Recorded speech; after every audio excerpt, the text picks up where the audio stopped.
Chill, Twan. Damn, man, that nigga Big got something to say.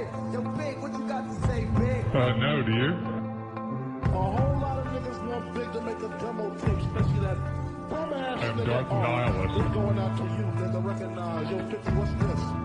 Who likes to take notes? Wanna take totes of the marijuana smoke?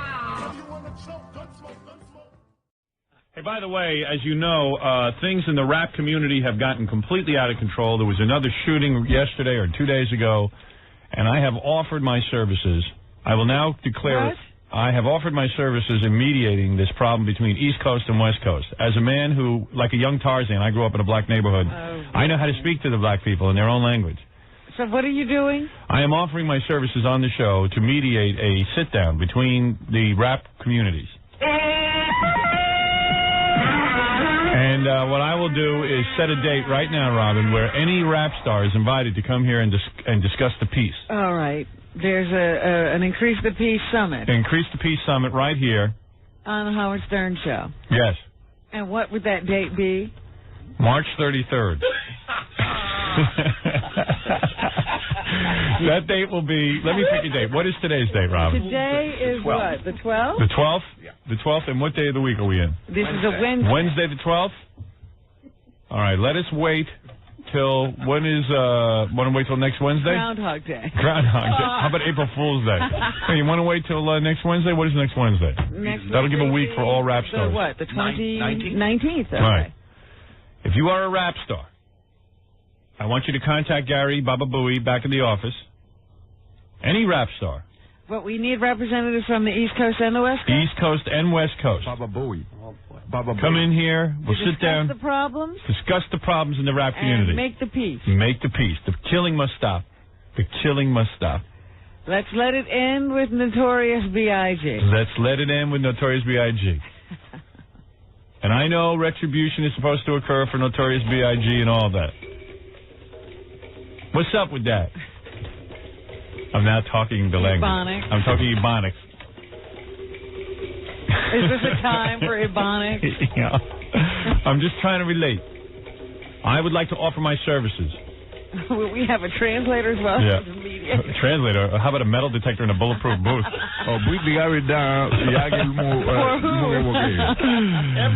Everyone in the room. No, all check your ego at the door. And your gun. And your guns. I'm telling you, I am offering this show. Strip searches. No. Listen, here's the point. I'm being very serious. As someone who had a unique background, growing up amongst black people, you now think you're the one. I think I'm the one. I think God chose me. You're the Mandela. Yeah, I'm Mandela of the rap world. No, this is horrible. The killing must stop with Notorious B.I.G. We lost Tupac and Notorious B.I.G. And now I'm stepping in. I can see I'm needed. I realize I thought God was punishing me when I was a young child and was exposed to the black community. But you didn't know he was preparing you. He was preparing me for my greatest test. That at the age of 43, I would sit down and negotiate the peace between East Coast and West Coast. Well, okay. I hope we hear from somebody. We will. All right? All rap stars. How are you going to get the word out there that you are available and that March through my radio show is the date? You're not going to contact record companies? No, it's too much work. I'm very tired. No, I will. I'm sure word is spreading now. I believe the drums are going right now. Is that what the drummer is saying? Yes. All rap groups. And Robin, I'm going to ask you to announce it on Matt Lauer today on the MSNBC when you do that later today. Do a lot of rap artists watch MSNBC? Yes, a lot of black people like that show. They like Matt Lauer. Role model. He's a role model for the black community. They say, hey, if he can make it, anybody can. Look at his comeback. Right. So anyway,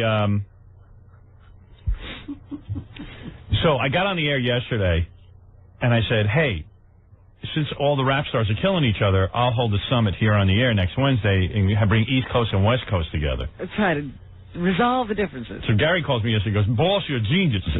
He goes, it's unbelievable. That's just how he said it. Really? What were you eating at the time? He goes, boss, you're a genius. He says, I've heard from everyone on the West Coast, everyone on the East Coast, all the rappers want to come in and have a summit. Who? Name them. Big one. Okay, some of these people I've never heard of, so I might not be pronouncing them correctly. Grandmaster Kaz. Das in the dog, who's part of the Dog Pound. Okay. He's in the Dog Pound. Part of the Dog cool. Pound. All right. I got a guy called from Death Squad Records. See? He represents guys like Redman, who I actually saw their... Redman, Is Redman East Coast or West Coast? I think he's West Coast. I saw their video on MTV. Yeah. Also represents Biz Marquet. Some of these names you can't even... It's Biz Marquee, isn't it? Biz Marquee. Biz Marquee. Biz Marquee? Biz Marquee. Okay, and then somebody else represents Big Nas KRS-One. Nas is a big deal. Yeah. So is KRS-One. KRS-One. Booyah Boys. Those are big guys. Yeah, they're 550. like those rappers with those accents. Yeah, Booyah Boys want to come in? Where are they? West Coast, right? No, they're Samoan. One of the guys is 550 pounds. Oh, my God. The Booyah Boys are East Coast or West Coast? I don't know. They would be West Coast if there's some. Right. But I did get a call from somebody who worked at Tommy Boy Records. Yeah. And she was really, really nice. She helped me understand a lot of this. Yeah. But she wanted to know if you were sincere about this, which I told you you were. Yeah, of course. And she said that if you were, she might be able to get us like Julio and the guy from Naughty by Nature. That They're would East be Coast. very cool. Yeah. Naughty by Nature, I think the guy's name is Trench. Right. Yes. Trench. He's good. And then I would just bring them all in a room, and like Tarzan, I would be the great white mediator. Wait, I'm not even I done think yet. the guy's name is Tretch, not Tretch. Who knows? Yeah, you know. Tretch. His name is Tretch. Luke Campbell. No, Gary's got trench mouth. There you go. Luke Campbell, and then Grandma. Luke Campbell from that's I know which one that guy is. Luke Campbell. Two Live Crew? Two Live Crew. Yeah. Oh, God. And then Grandmaster Melly Mel, his record company would fly him in for this. Right. Well, he's an important guy. And then You want him there. Grandmaster Kaz is good. And then there's another guy that called Grandmaster Kaz is one of the senior members The pioneer. of hip hop. Well, there's another guy who called me yesterday and said he was a pioneer, and everybody I spoke to agreed. Cool Herc is available. Cool Herc? Yeah. I heard of him. He's one of the big guys. Oh, here's another one. The president of a record company called me who represents Kango and UTFO. Oh, really? Kango? A lot of these guys I know. And a lot of you don't. And then, I don't. And then when I started to get to the bottom of the list, I think people were just making up names. Right. Like, I've heard of Big Daddy Kane, but some guy said he was Big Daddy West. He must be West Coast. But he could be. Right. It could be Leslie West. Right. And You then- think he's gone rap? ASU and Tech said they work with Tupac, Guru, and Baby Jesus. Really? We can't get Baby Jesus? MC Sheriff is available. MC Sheriff? I don't notice any women rappers being represented. That's right. I thought we do. Didn't you say that we had a woman? Well, no, but I could get a woman because she wanted to be on our show before. Lil Kim. Little Kim. All right, yeah, There you she's go. good. She's dirty. What about MC Light? I have to check on that. Also, Queen Latifah owns a label that Naughty by Nature's on. Is that right? Let's see what else we got here. Did you say there was a guy who's a midget or something? Oh, Too Short. Yeah, But Too he Short. turned out, Too Short. He turned out to be a fake. Oh, that wasn't really him? Wasn't really him. Ah. Oh, that's funny. You ever saw that guy? He's great. And Africa Bombada might be Oh, available. he's important. Nah, that's a big There's guy. the name, That's yeah. Africa with a K. That's right. Right. What's up with that? And then I see, here's a guy who says he represents the people that originally did Rapper's Delight, and he also represents Vanilla Ice. Yo, in the house. Hey, what's up, boy? That's once I get a hold of these guys, they'll understand I'm one of them. What's up, boy? We can't get Flavor Flav. Oh, I was going to call Flavor. Flavor would be there, yeah. He's the man. Let me say something. And then he wouldn't shut up. It's my boy, Howard Stern. Howard Stern's. Yeah, all I know is I was doing premiere night. I'm doing an interview with Black Entertainment Television. Yeah. And, the woman from Black Entertainment Television really loved the movie, and she was, being real nice to me. All of a sudden, Flavor Flav comes up behind me. We start hugging and kissing. We go, boy, black people are going to love this. You are horrible. Yeah, I said, what a photo op. You usually wouldn't let him touch you. Right. Because BET cameras were there. I was like, come here, my You're brother. all over him. Salam alaikum. You're tonguing him. Yeah. He spent about 20 minutes with my parents at the party. Who, Flavor? Yeah. Really? Yeah, because they are all homies. They're all from homies. Yeah, music. he's that kind of brother. I mean, he will spend time with the little people. And your parents about as little as they get. They had a little man on the totem pole. Dad drove an ice cream truck. Is that right? That was nice of him. Yeah, because his kids live in my parents' hometown. Oh, is that right? He doesn't, but his kids do. Some of them. Well, if you're Flavor, do you really want your kids with you? I'm trying to figure if there's a town on Long Island where he doesn't have kids. What's up with that? Hey, sup with that toasted almond, my man. I hear you used to drive a ice cream truck. What's up with toasted almond, man? What that ice cream with the chocolate thing in the middle? What the hell did they talk about? The flying saucer. What's up with that flying saucer, man? Actually, you're absolutely right, though, Jackie. Say, what did they talk about? I stopped Did your by. dad even know what they talked about? Well, I know. I stopped by for a minute. You know how he can take a sentence and make it 20 sentences? Yeah. He was explaining to my parents exactly where his kids live. Oh, I see. And then you go down this road here and you make a left over by the pony farm. Oh, my God. Pony farm.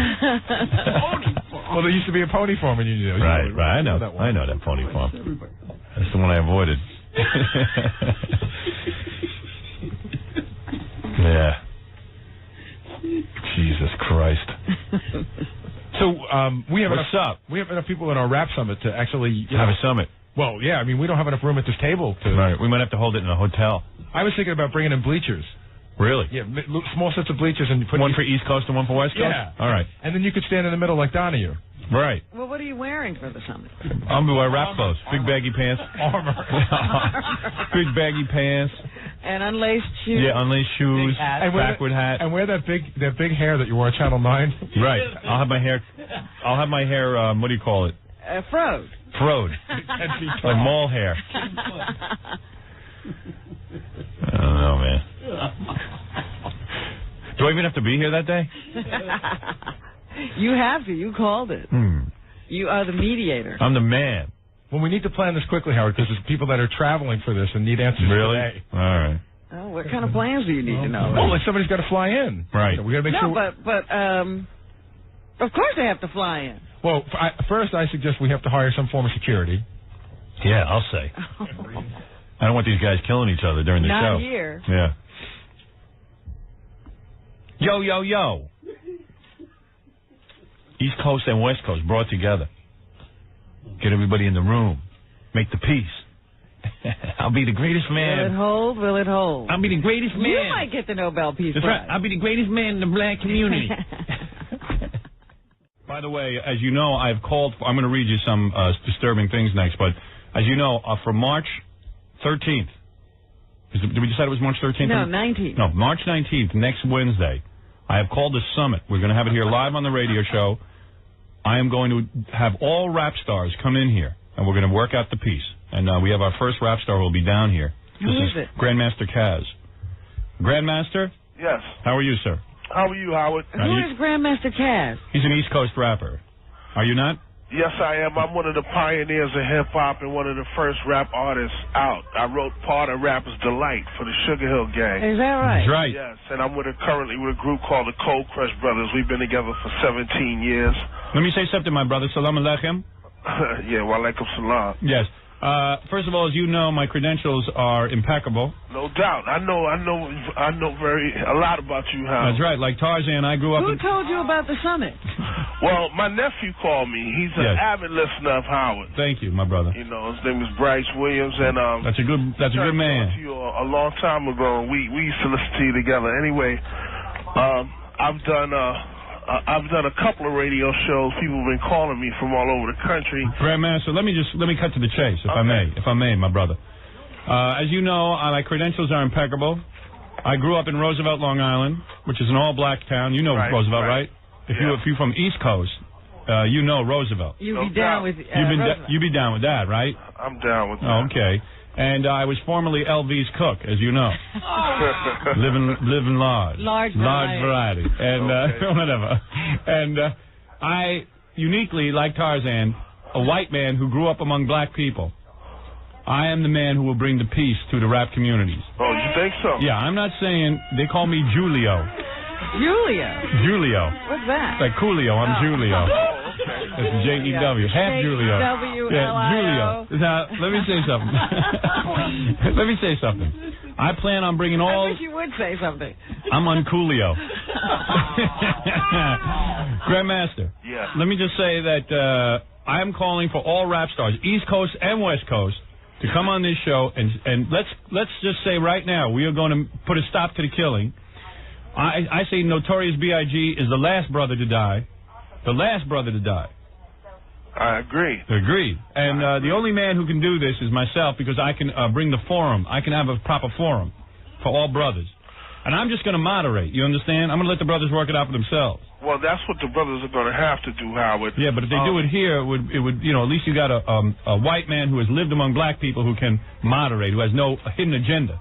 To me, it'll help if somebody of your caliber and your stature would step in and that cares that much. I do care. Have the brothers get together. You heard of AA? So you think this is a good idea? Oh, yeah. Well, Grandmaster Caz is the first rap star to come forward. Of course, I think it's a good idea. And once the other rap stars hear that Grandmaster Caz is involved, the man who invented hip-hop, they know that they will all have to be here. All right. You heard of AA, right? Yes, I have. And you heard of AAA, right? Well, this is going to be called AAAA, African Americans Against Anger. I'm officially, that's the AAAA. Yeah, Quad A, my brother. Send me a T-shirt. Right. But Grandmaster Caz, I hope that you will be here. You are a prominent East Coast rapper. We will get the prominent West Coast rappers. We'll get you all in a room, and we'll air out the differences. This is ridiculous. We don't even know what the differences are. I really don't know what the differences are, but I know that one thing is the content, the lyrical content of the of hip hop and of rap right now. I think the artists need to put a little check on what they're saying, right? Because they're influencing children for one. And Grandmaster, what do you got, a party? What is he listening to? What are you listening to back there? I'm listening. Oh, that's the television that's on. So Grandmaster has to monitor all forms of media. He's got everything on. He's got it all going on. I say the following to my brothers in the rap community. Let's get more broads, less bullets. Yeah. I'm definitely with that. You're damn right you are. Unless you're fade. No. And you're not. You're Grandmaster Caz. Grandmaster. Yeah. I will see you at the summit. I'll put you on hold. Gary will give you all the details. Okay. And you will have a prominent seat at the summit. All right. Thank you. And congratulations on the movie, Howard. Thank you. By the way, lunch will be served at the summit. Hey, Howard. Show, yes. There's a woman online, too, who wants to yell at this guy. She says that he has absolutely no credentials to be talking, representing the rap community. Oh, God. Put her on. Let me straighten this out already. What line would that be? Line 2. Grandmaster, I apologize for the insult. Put her on. Hello? Yeah. Ma'am? Yes. Yes. What do you have to say to Grandmaster Caz? Grandmaster Caz, I have never heard of this man. I don't know what he's trying to pull, but I think it's so funny, Howard, that you're trying to bring the rappers together. Well, we got to stop the killing. Hello? There are so many. Hello, ma'am? I'm sorry? Hello? Yes, hello? Who are you? Who are you? Grandmaster Caz. First of all... If you've ever done anything, you must not be doing nothing now. You must be sitting in your house or something. Listen to me. If you know anything about rap or hip-hop... I know something about it. If you know anything about it... There's a Grandmaster S-H, not no Grandmaster Caz. If you know anything about it... What is your name again? You need what is your name to check your history. You need what to check is your name again? Check your history, okay? Hello? What is your name? Hello. I have been one of the pioneers and leaders of hip-hop since 1975. You understand what I'm saying? I wrote the first hip-hop record, which is Rapper's Delight. Everything that Big Bang Hank said, which was my lyrics. I was in the first hip-hop movie called Wild Style. I am prominently featured in the current hip-hop movie called Rhyme and Reason. Okay, I have been all over the world since 1979. I was one of the first hip-hop artists in Japan. Okay, who are you? What do you do now, playing card games? You definitely need to check yourself. Right now, I'm in the studio. I have written records for Biz Markie, for Ice T, for Tuggy Fresh. You need to check yourself, shorty. I don't know who you are. If you don't know me, you better ask somebody. Well, can you mediate this one? If you don't know me, you better ask somebody. I've never heard of you. You trying to fake the funky on the radio. I don't know what it is you're trying to do, but somebody will hip you to me once they see what an ass you made of yourself. Oh, really? Nobody gonna make no. You don't want making the ass out of yourself. Excuse my language, Howard. Thank you.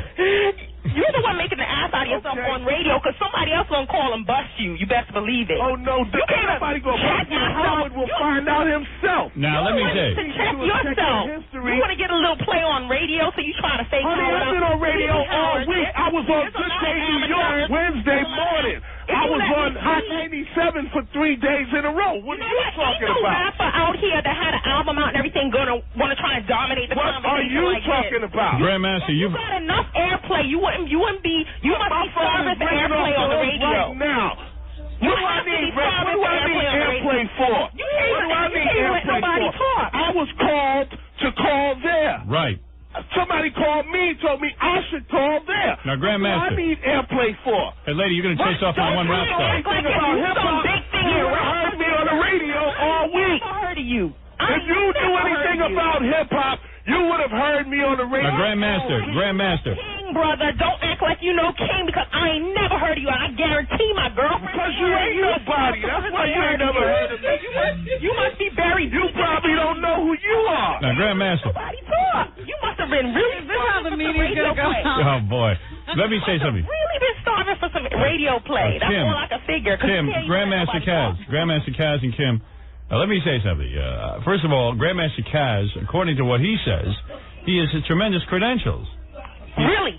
Yes. What is he doing now? That's what I want to know. Grandmaster, you are on a record label, right? Excuse me. You're on a record label, right? I'm currently in the studio recording some tracks. Some music for Geffen. Some what? For Geffen Records. For Geffen.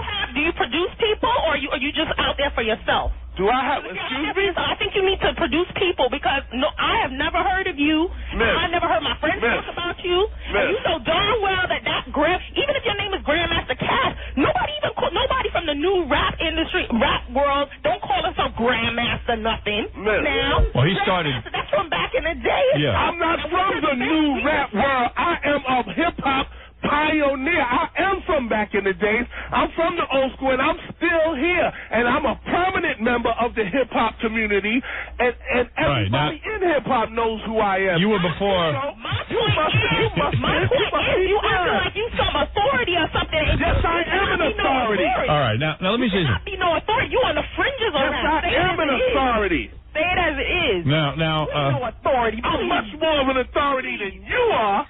Right. Now, Grandmaster Kaz, you are saying that you were original guy. You were even before, what's those two guys we know? The Run DMC. Were you before Run DMC? Yes, I'm before Run DMC. Now, I might even invite Run DMC in here. I was going to say we should call them. Yeah, they're East Coast. They're East Coast. Well, I don't know, but they know that please call somebody that we've heard of. Listen. People have listened to rap since the 80s. Howard. Ain't no heard no damn Grandmaster Kaz. He must not be making no cash right now. Let me tell you something, Shorty. If it wasn't for me, it wouldn't be no Run DMC or no hip-hop. All right? Me and brothers like me, it wouldn't be no hip-hop right now. And when we were doing hip-hop, wasn't nobody getting shot up video talking about they never heard of me. All right, now here's the deal. Did you come out before Grandmaster Flash? What?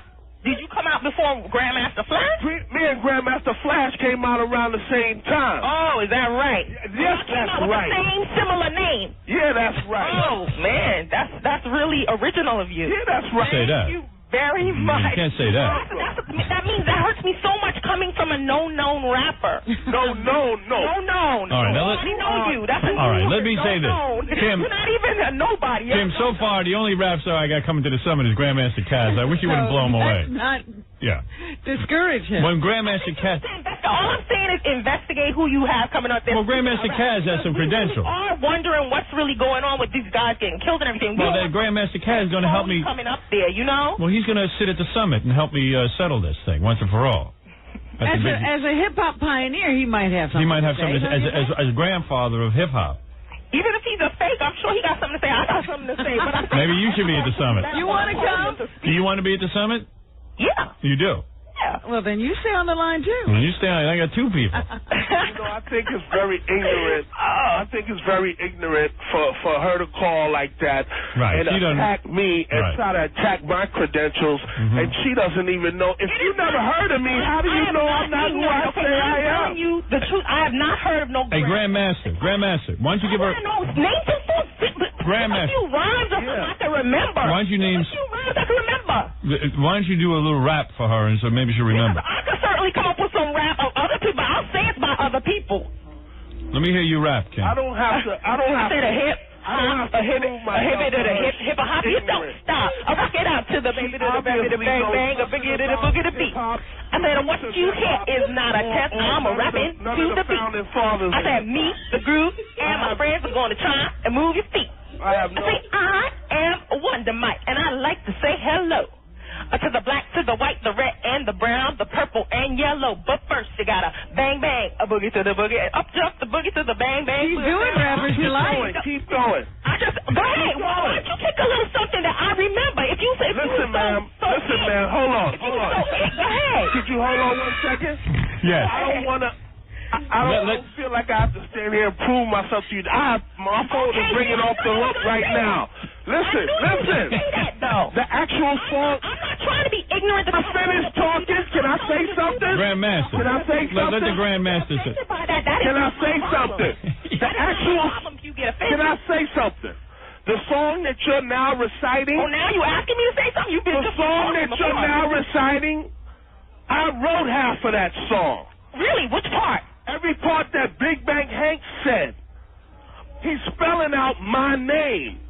What have you done on your own? I could say that I was part in that part too. You are an ignorant woman. Right. And you need to check your history before you call up a radio station. Okay, Grandmaster. All right, Grandmaster. Okay? Grandmaster. You can call up and say that how Jeff Howard. Grandmaster. Kim. Grandmaster, let me get your number. Wait a minute. I was going to say, if Kim would look at the record, would your name be on the record? No, because I never got is that right? But I can refer you to 4 or 5 books. You're supposed to get credit. You're supposed to get points. They call it points on the album. I can refer you to 4 or 5 books, Kim. Okay? I can refer you to 4 or 5 Excuse books. me? Okay? He said, Grandmaster says he can refer you to some books that would indicate that he had I can refer you to 4 or 5 books. Check out some hip-hop movies. Check out some books. Some books if on you hip-hop. didn't get paid, then you didn't get played, hon. Okay? All right. If you didn't get paid for contributing Does that make me not credible? Does that make me not credible? Listen, we got to have peace. Why can't we all just get along? One of the most popular tunes that came out in the 80s. Does that make me not credible? All right, listen to me. Your name wouldn't be on the record. How convenient for you. No, you're telling me I'm not Grandmaster Cass. Don't worry about what I got paid. I didn't say you wasn't. Don't worry what I got paid. Grandmaster Cass is, okay? Don't worry what I got paid. You're talking about how credible I am to hip-hop. Do not misquote me. I just all right? said You're talking about my credibility to hip-hop. I've never heard of a Grandmaster Okay? Cass. You have more credibility to ignorance than I do to hip-hop. I believe that. All right, listen to you, too. Okay? Please, we got to have the peace. Yeah. How am I going to bring the rap community together? I am about peace. I am about peace, okay? I certainly ain't going to go. You ain't about nothing. You don't know nothing about hip-hop. You don't know nothing about the founding fathers of hip-hop. And you don't know nothing about, calling up the radio. Grandmaster, why do you think... Excuse me, Kim. Howard Stern show. Excuse me, Grandmaster Cass. Okay. Yeah. Why do you think Notorious B.I.G. was killed? I think he was killed because ignorant people take the lyrics. Oh, yeah. Is that a hit on me? I'm not talking about you right now, sweetheart. Don't go there. Can I get a word in now here? Oh, please. Listen, Grandmaster, here's what we'll do. We got the big conference coming down Wednesday, right here on the air. Listen, Howard. With lunch. I'm gonna call some of the people who. Thank you. I'm gonna call some people and have them call you, or you probably get some calls already without me calling. Right. Okay. Yes. You ask the hip hop community who Grandmaster Cass is. Okay? Yeah. Well, I'm just happy I got somebody. Tell that little hooker to be quiet. All right. Hooker. Yeah, I'm a hooker. That's Grandmaster. Hello. Where's Grandmaster Cass? Did he go? Is he gone? I got to get his phone number. Grandmaster. Oh, he's there. Grandmaster. He's there. He wasn't there. No, he hung up. Oh, my. Oh, poor baby. Kim, you just got rid of the only person we Kim. On radio. Kim, I finally had a rap guy, and you chased him away. Now all I got is you. Believe me, you don't know me, but that's a lot. I mean, I had Grandmaster Cass. No, I was not calling up to be ignorant or calling up, but I just want to make sure that you have the right people. There's a lot of struggling people from back in the 80s. Yeah, I hear you. You can, you know. All right, well, we'll get Kim's number. I know Maybe. you're going to goof on her and everything because you're like comedy relief and everything. But No, I'm trying to make the peace between the rap stars. I finally had a rap star. You chased them off. You know, and I feel bad, Howard, because we got a lot of calls while that was going on. Yeah. The last couple minutes, and apparently he is a big pioneer. Yeah, Grandmaster Caz. Or as he says, a pioneer. Right. You chased off he is a pioneer, and he's on an album. Yeah. And his name is not on there. Yeah, What but is the purpose of that? well, he's been around. Connected with an album. I got to go, Kim. Okay. All right, thanks. Bye. God damn, she chased off my rap star. It turns out he is a pioneer. Yeah, once I had Grandmaster Caz, I would have the whole. He was going to make some calls to other people. Yeah. He'll get it together. He'll put together the conference. Tell Grandmaster Caz he will be considered my Surgeon General. And right. I might be able to get security advisor. He'll be my national security advisor. I also might be able to get Grandmaster Melly Mel. Oh, you will? Yeah, I think good. I was hoping for him. Baba Booey. I need some West Coast people. Well, we can call Run DMC. Yeah, we also need some people who made records in this decade. Right. And who else? Beastie Boys now. I can get that white rap guy, but who wants to hear from him? What white? Remember that guy came on? Ice? No. The white rapper guy. Yeah, he's on the phone, but I don't want a white guy. What white rapper guy? This is the white guy?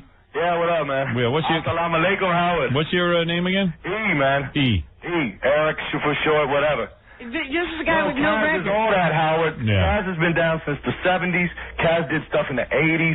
Kaz was on Hot 90. I'm on 98.7 Kiss, the original hip hop. Yeah, I'm gonna get him back. I'll get Grandmaster Get him Caz. back on, man. Get a rap conference. All right. You know what? F that north, that south, that east, and that west, because it ain't worth it. All right, thanks. Biggie's dead. A white guy. He's talking like a black guy. You want to smack him in the back of the head. Yeah, you want to smack him. Yeah, because if you hit him hard enough, he'll talk right. Yeah. I got to take a break. The conference is coming together, Robin. I feel it. I mean, someone's there. Now, I really do want to settle this once and for all and help out. So who are we going to get from the West Coast? Everybody we know over there is dead. I'll probably get my man LL, Coolio. Oh, LL is East Coast. Oh, he is? And Coolio, I don't know what coast he's from. Well, I'll try and get my brothers from over there. And also Can we get Snoop? Snoop and Dr. Dre. An old Black Al. Wherever he is. Where is he now? Florida? He's down south. He's in the South Coast. Oh, he's in the South Coast. Oh, Black Al. All right, we'll take a break and we'll be back right after these words. We'll be back with the Howard Stern Show. Don't go away. 97.1 The Eagle. 8:54 at the Eagle. This is Brad Baxter. Eagle. It's 8:57 at 97.1 The Eagle. You're listening to the man with the #1 movie soundtrack in America. Hold on 1 second there. What'd you say your name was? Howard Stern. Yeah. Private Parts, the movie, is spreading across the country like a fungus. Pretty exciting having the #1 movie in America. I think it's it must have finally sunk in. Because I'm back to my usual depression. Oh. You were feeling good for a while? Yeah, about a day or two. I'm not a happy man. You're a tortured man. I'm a tortured man. I really am. I'm a tortured man. You know, in life, you figure if something should make you happy, it's having the #1 movie and the #1 soundtrack in the country. And the #1 radio show. Yeah. You know. #1 everywhere you look. Right. Let me just. Grandmaster Caz is back on the phone. Thank goodness. Grandmaster. You want to apologize. Yes, Grandmaster. Yeah, how you doing, Howard? Yeah, I have checked out your hip-hop credentials, and they are clearly in order, and you should be at the summit. Yes, thank you. Yeah, absolutely. I didn't mean to get caught up in that fray, but... well, you had to defend yourself. Otherwise, what does a man have but his reputation? Well, I mean, the people in hip-hop, the prominent members of the hip-hop community, they all look up to me. Of course. Well, listen, so we'll have the big summit next Wednesday. Yeah, I would definitely like to be there. Right, and you, listen, try to get some tips on what's really going on, if you know what I mean. Yeah, definitely. I've been doing radio programs from here to South Carolina. Yeah, I need you to... calling me for comments. Yeah, but I need you to cut through all the bull. You're going to have to talk to the West Coast and the East Coast. That's not a problem. I know members on the East Coast and West Coast of hip-hop. That's what I'm saying. You got to get these guys in line because everyone looks up to you. And then with me at your side as a moderator, we can bring both factions together. I know what you did with that woman. Well, as long as we weed out the riffraff. Right. Exactly. I mean, I'm not the person that should be checked. Now, people like her calling in don't know. Now, all rappers should understand that myself and Grandmaster Kaz will be holding one of the biggest, largest rap summits ever seen. Prominent. And me, because the only reason I am capable of bringing these factions together is because of my incredible credentials, having grown up in the black neighborhood, much like Tarzan. I was the one white man. What credentials? Well, those are my credentials. Well, Howard, I mean, you got the #1 radio show, the #1 soundtrack, the #1 movie. Who has more? It's his love of the community. If my people love aren't listening to you, they're not listening to anybody. You know, if we lose one more brother, what are we going to have? One less brother. One less brother. There you go. So there you go. So we got a lot less brothers if people don't get their heads together. Exactly. Start realizing that hip hop was founded on the principles of uniting people through the music and not dividing people. Exactly. You know? Oh, you'll be perfect. Certainly not dividing the people who make the music. That's right. So, Grandmaster, I'll meet up with you on Wednesday for the big summit. Okay, I'll be there, Howard. All right, tell everyone in the rap community. Everybody in the rap community, I will let them know from the pioneers on up to the rappers of today. Exactly. And I will brush up on my Ebonics. No. Remember who put the hop in hip-hop? My man, Howard Stern. All right. All right, Grandmaster Stern. Notorious N-O-S-E. All right, thank you. Peace, Howard. Peace. Peace in the Middle East. Thank you. All right. Guy thinks I'm a real schmuck. He's right. He's right. That is Grandmaster Kaz, one of the participants of the big summit being held here. The first to sign on. That's right. I'm going to have to give you a rap name for that day, Robin, or else you will not be allowed in. I'm not sure I want to be in. You'll be Jugs B.I.G. Oh, here we go. Or L.H. Large Hooters. You heard of L.V.? Living large variety. Large variety. You're L.H. You want to be LH or you want to be Jugs B.I.G.? I think I better be LH. All right.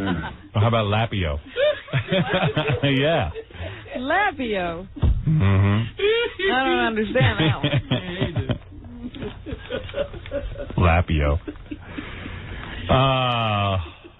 No, you'll need a name. Yes, George.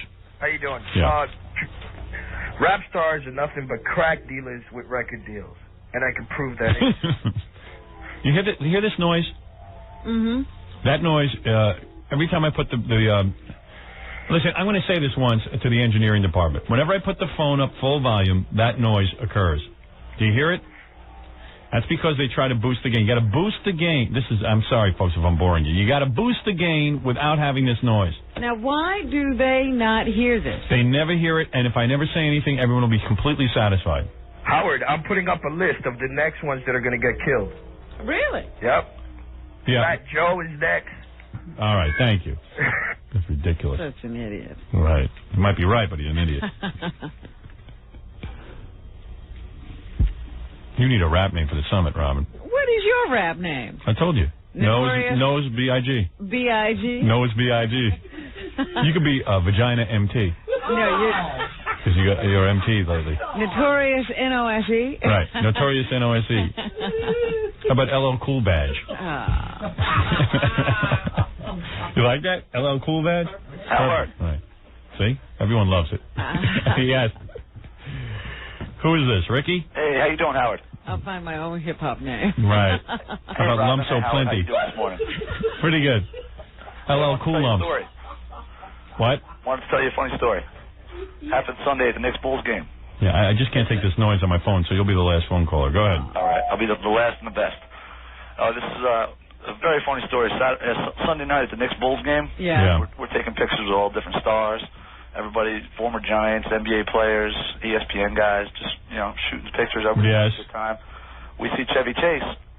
We get a picture. He freaks out. He covers his face. Says, "Get the heck out of here. You're bothering me. You're ruining my view." Well, everybody else was cool, but of course he has to cop an attitude. Wow. So he's a bitter, angry guy. His TV show is... Bitter, angry man. It gets even better, though. Mm-hmm. So, he was such a loser that the person I was with goes, "You know what? Howard's right. Your TV show stunk, and you're a no talent." Oh. And he went... Howard's right. Howard's right, he said. It was so funny. Yeah, I'm right. I'm involved. And then what did he say? He got up out of his seat, went purple, went nuts, and said, "What did you say? I'll fight you right now." got up out of his seat and physically followed the guy up the steps onto the main aisle and about 30 feet down the aisle and said, "Let's go, me and you, right now." Really? I swear. He was like, "What did you say to me?" So how come your friend didn't fight him? As soon as your name got mentioned. How come you didn't fight him? He actually said, "I'm following you, but my hands are in my pockets." What does that mean? That means he's a big pussy. Did his wig stay on? I don't think so. It was starting to, move around a little bit. He got so upset it moved around? He was so mad. As soon as you said your name, he went ballistic. Notice he behaved himself around my movie wife when she was on Letterman with him. Oh, of course. He knew better. She could kick his ass. That's right. All right. Hey, Howard, you the best. Thanks, man. Take care. Right. The white rapper guy. Yeah, he's on the phone, but I don't want a white guy. What white rapper guy? Is it the white guy? Yeah, what up, man? Yeah, what's your... Assalamu alaikum, Howard. What's your name again? E, man. E. Eric, for short, whatever. This is the guy with no record. Kaz is all that, Howard. Yeah. Kaz has been down since the 70s. Kaz did stuff in the 80s. Kaz was on Hot Night. I'm on 98.7 KISS, the original hip-hop. Yeah, I'm going to get him back. I'll get Grandmaster Get him Kaz. back on, man. Get a rap conference. Right. You know what? F that north, that south, that east, and that west, because it ain't worth it. All right, thanks. Biggie's dead. A white guy. He's talking like a black guy. They were smacking him in the back of the head. Yeah, you want to smack him. Yeah, because if you hit him hard enough, he'll talk right. Yeah. I got to take a break. The conference is coming together, Robin. I feel it. I mean, someone's there. Now, I really do want to settle this once and for all and help out. Well, who are we going to get from the West Coast? Everybody we know over there is dead. I'll probably get my man LL, Coolio. Oh, LL is East Coast. Oh, he is? And Coolio, I don't know what coast he's from. Well, I'll try and get my brothers from over there. And also Can we get Snoop? Snoop and Dr. Dre. And old Black Al. Wherever he is. Where's he now? Florida? He's down south. He's in the South Coast. Oh, he's in the South Coast. Oh, Black Al. All right, we'll take a break and we'll be back right after these words. We'll be back with the Howard Stern Show. Don't go away. 97.1 The Eagle. 8:54 at the Eagle. This is Brad Baxter. Eagle. It's 8:57 at 97.1 The Eagle. You're listening to the man with the #1 movie soundtrack in America. Hold on 1 second there. What'd you say your name was? Yeah. Private Parts, the movie, is spreading across the country like a fungus. Pretty exciting having the #1 movie in America. I think it's it must have finally sunk in. Because I'm back to my usual depression. Oh. You were feeling good for a while? Yeah, about a day or two. I'm not a happy man. You're a tortured man. I'm a tortured man. I really am. I'm a tortured man. You know, in life, you figure if something should make you happy, it's having the #1 movie and the #1 soundtrack in the country. And the #1 radio show. Yeah. You know. #1 everywhere you look. Right. Let me just. Grandmaster Kaz is back on the phone. Thank goodness. Grandmaster. You want to apologize. Yes, Grandmaster. Yeah, how you doing, Howard? Yeah, I have checked out your hip-hop credentials, and they are clearly in order, and you should be at the summit. Yes, thank you. Yeah, absolutely. I didn't mean to get caught up in that fray, but... well, you had to defend yourself. Otherwise, what does a man have but his reputation? Well, I mean, the people in hip-hop, the prominent members of the hip-hop community, they all look up to me. Of course. Well, listen, so we'll have the big summit next Wednesday. Yeah, I would definitely would like to be there. Right, and you, listen, try to get some tips on what's really going on, if you know what I mean. Yeah, definitely. I've been doing radio programs from here to South Carolina. Yeah, I need you to... calling me for comments. Yeah, but I need you to cut through all the bull. You're going to have to talk to the West Coast and the East Coast. That's not a problem. I know members on the East Coast and West Coast of hip-hop. That's what I'm saying. You got to get these guys in line because everyone looks up to you. And then with me at your side as a moderator, we can bring both factions together. I noticed how well you did with that woman. Well, as long as we weed out the riffraff. Right. Exactly. I'm not the person that should be checked. Now, people like her calling in don't know. Now, all rappers should understand that myself and Grandmaster Kaz will be holding one of the largest rap summits ever seen. Prominent. And me, because the only reason I am capable of bringing these factions together is because of my incredible credentials, having grown up in the black neighborhood, much like Tarzan. I was the one white man. What credentials? Well, those are my credentials. Well, Howard, you got the #1 radio show, the #1 soundtrack, the #1 movie. Who has more his love of the community. If people aren't listening to you, they're not listening to anybody. You know, if we lose one more brother, what are we going to have? One less brother. So there you go. So we got a lot less brothers if people don't get their heads together. Exactly. Start realizing that hip hop was founded on the principles of uniting people through the music and not dividing people. Exactly. You know? Oh, you'll be perfect. Certainly not dividing the people who make the music. That's right. So, Grandmaster, I'll meet up with you on Wednesday for the big summit. Okay, I'll be there, Howard. All right, tell everyone in the rap community. Everybody in the rap community, I will let them know from the pioneers on up to the rappers of today. Exactly. And I will brush up on my Ebonics. No. Remember who put the hop in hip-hop? My man, Howard Stern. All right. All right, Grandmaster Stern. Notorious N-O-S-E. All right, thank you. Peace, Howard. Peace. Peace in the Middle East. Thank you. All right. Guy thinks I'm a real schmuck. He's right. He's right. That is Grandmaster Kaz, one of the participants of the big summit being held here. The first to sign on. That's right. I'm going to have to give you a rap name for that day, Robin, or else you will not be allowed in. I'm not sure I want to be in. You'll be Jugs B.I.G. Oh, here we go. Or L.H. Large Hooters. You heard of L.V.? Living large variety. Large variety? You're L.H. You want to be L.H. or you want to be Jugs B.I.G.? I think I better be L.H. All right. Well, how about Lapio? Yeah. Lapio? Mm-hmm. I don't understand that one. Lapio. No, you'll need a name. Yes, George. How you doing? Yeah. Rap stars are nothing but crack dealers with record deals, and I can prove that. You hear this noise? Mm-hmm. That noise. Every time I put the listen, I'm going to say this once to the engineering department. Whenever I put the phone up full volume, that noise occurs. Do you hear it? That's because they try to boost the gain. You got to boost the gain. I'm sorry, folks, if I'm boring you. You got to boost the gain without having this noise. Now, why do they not hear this? They never hear it, and if I never say anything, everyone will be completely satisfied. Howard, I'm putting up a list of the next ones that are going to get killed. Really? Yep.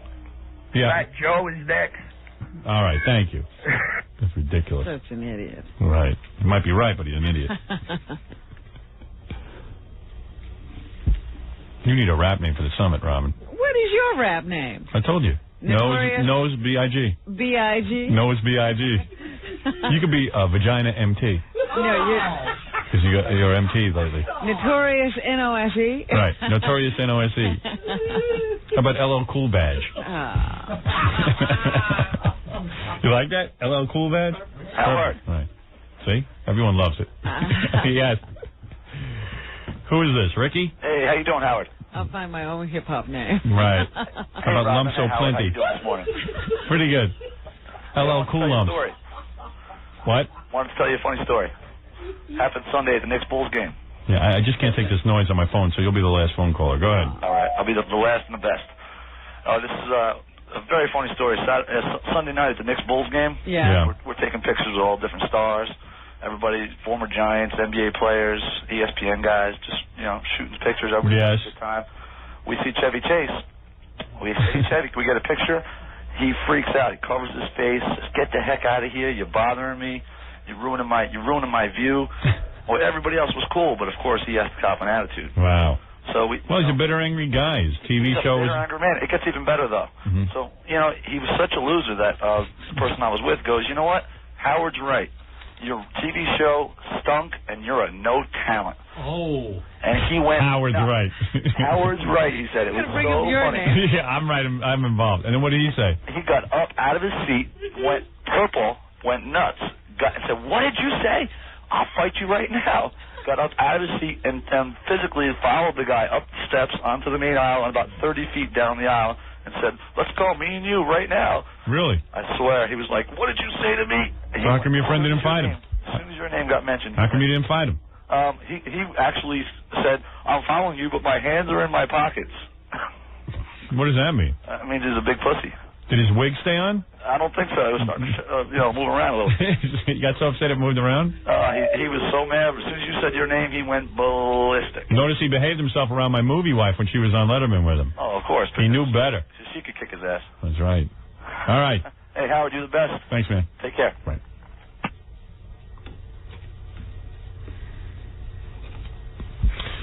Sounds like a little altercation there. I just wanted a picture. Why is Chevy out if he doesn't want people to notice him? I don't know. He's Notorious W.I.G. Notorious Wig. Chevy. Big talent. Anyway, Robin, you want to do the news? I have a ton. I didn't read the Inquirer articles. I didn't read you some other stuff that I have, some secret information. Secret information? I'm sorry, I have secret information. I had to read you the Baywatch letter. Well, that was good. I'm trying to decide whether to have Fiona Apple on the show. She was pretty cute. At the did you notice at the premiere she was there and she said some cool stuff? I did see her. Yes. MTV had her on and she went. Fiona Apple's like this recording star who put out an album without any airplay from radio or TV. Pretty much. Was it a hit? Well, she sold about 500,000, which is pretty good. Yeah. And she said she'd come in and do a song, but she's so cute. That's what I'm getting. You see, I'm getting swayed by how cute she is. You don't even know the song. If she was a pig, I wouldn't even be paying attention. But she's got a belly button ring, and she's like, I don't know, she's like 20 years old, and she's really messed up. She's got a messed up childhood. Enough said. Didn't she have a... Gary, tell me what you know about her. That she was abused or something. Yeah, sexually abused or something? See, that's good. Oh, I mean, it's not good for her. I mean, it's good for the interview. It's good for us. What is it? I read an article about her in the New York Times a couple of weeks ago. And she had, I don't know, I think she had been like, when she was younger. Well, first of all, she's only 18. She recorded... Yeah, I got to do that, though. They can't hear each other otherwise, Richie. No, that's not true. Oh, that is true. It comes through here. No, they weren't hearing each other. I'm telling you. That's an automatic feedback loop. That's why you're getting... Yeah, but if I put two people on the phone at the same time, they can't hear each other. I dealt with it yesterday. You did? Somebody hit the wrong buttons on the other side of the console. All right, thanks.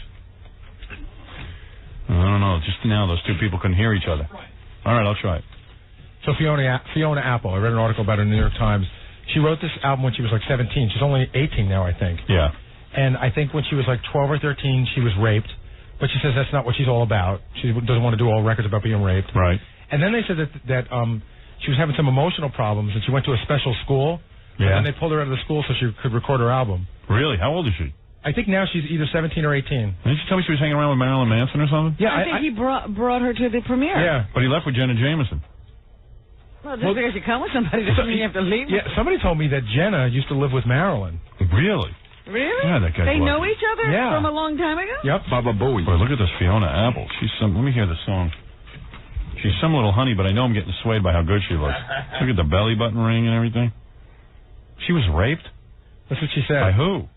She didn't say that in the article, but she doesn't like you know Tori Amos. Yeah. Like that's her whole thing now. That's what what her whole career has become almost about talking about the rape. Right. And Fiona said she doesn't want that to be her whole career. Something that happened and she's dealing with it. Wait, let me see. What track was the track thing? one? Track one. Want to hear a little of the song? Sure, we are considering having her in, aren't we? Well, it's because I'm so attracted. That's what's going on here. But maybe it's a good song. So far, so good. I can get behind this. I can get behind her. I don't think he wants you there. Holy shit. It's yours.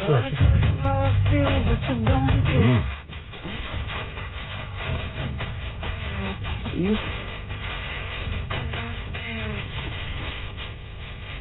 I kind of dig this.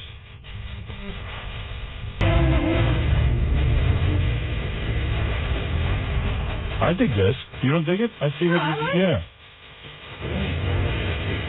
No big orange marble, but it's great. We had them on. Sounds real messed up. I like it. I'll rip out a belly ring. Look at the belly ring. She's showing it off. She got a sweater unbuttoned. People can see it. I listened to the whole CD last night. Yeah. There's no happiness in any moment of the CD. She's more miserable than me? Yeah, maybe. I gotta find a woman who's completely miserable like myself. She might be it.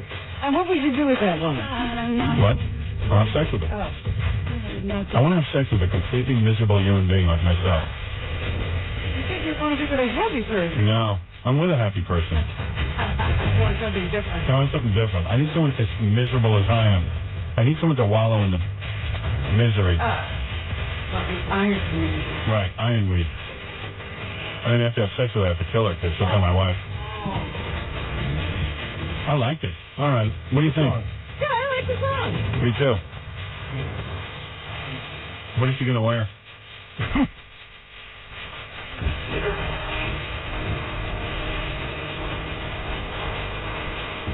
You don't have to be so defensive. I dig the beat here. It's a good day. I like the music. I like what you think. Yeah, she's got a big, deep voice for such a tiny broad. All right, let's try it. Okay. She'll come in middle April. She said some nice stuff, too, about me. She said the Grammys sucked, and there were 3 people there, and she came to the premiere. The whole world was there. Is she straight, this girl? Or was she ruined by that foul rapist? We'll have to ask her. What do you mean? Ruined in what sense? Well, maybe she went lesbo. Oh, I thought you liked that. Well, I do.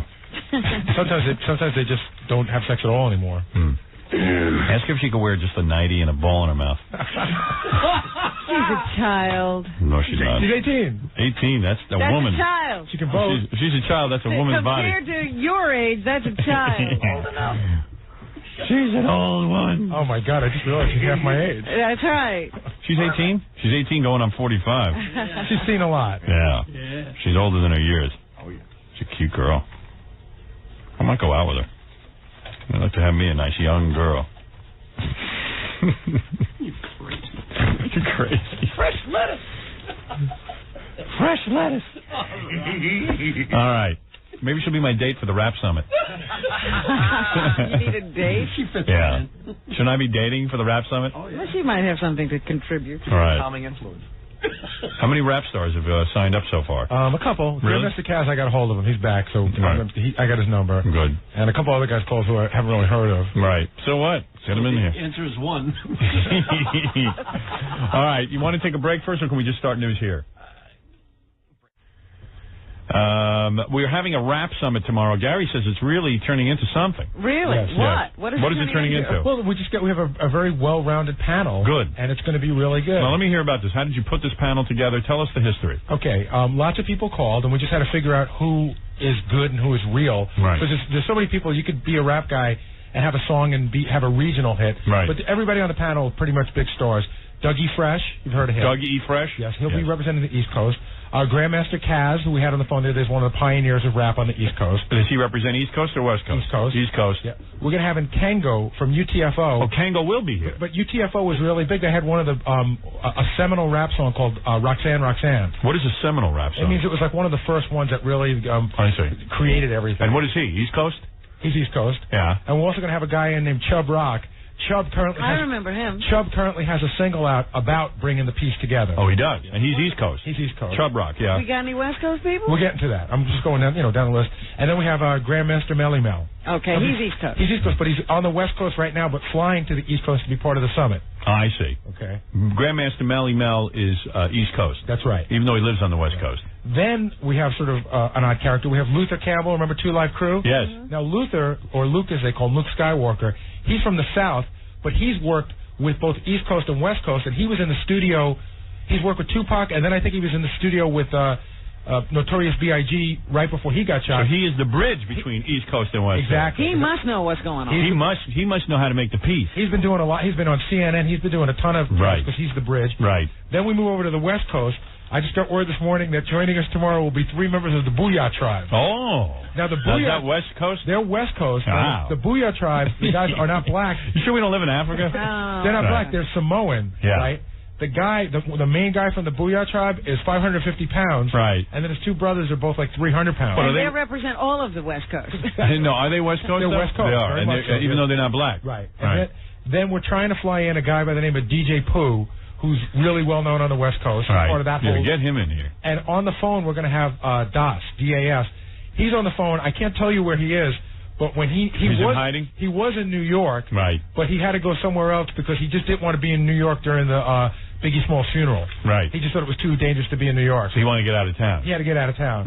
So he's Where are all the ices? We don't have an ice? No, we don't have an ice. No ice. Iced tea, ice cube? Vanilla, nothing. No. Nothing. Now, all the rap stars will congregate here tomorrow. I'm building a special set. And I will be like Tarzan, the only white guy allowed into the inner sanctum of rap. I see. What will Fred, Jackie, and Gary do? They will only be observers.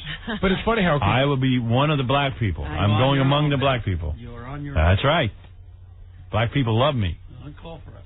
But Howard, talking to If these there's rappers, trouble, you better hop in. It's too big. Right. talking to these rappers is it's like watching that movie The Godfather. Right. Because like literally this guy Dossie went to the mattresses. Right. And then there's another one that we want to have on, this woman Lil Kim, but she's also in hiding. She doesn't want to come out. She's in hiding too. Really? Yeah, everybody's afraid. Really?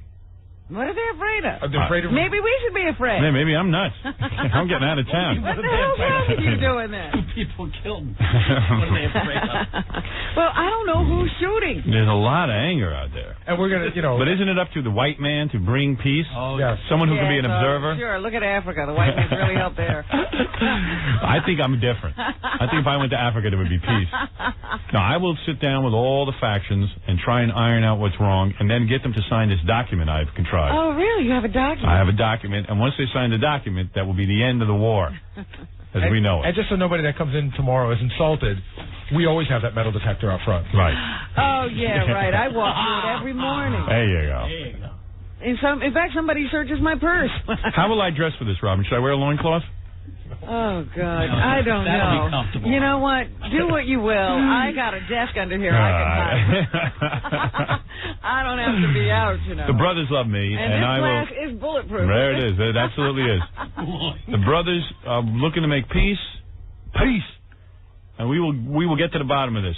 I will devote a half hour of my program tomorrow to this. Well, if you can do this, Yeah. I will be the greatest man that ever lived. you know, there's a job for you. I am Martin Luther King. We will then send you to Bosnia, Israel. Right.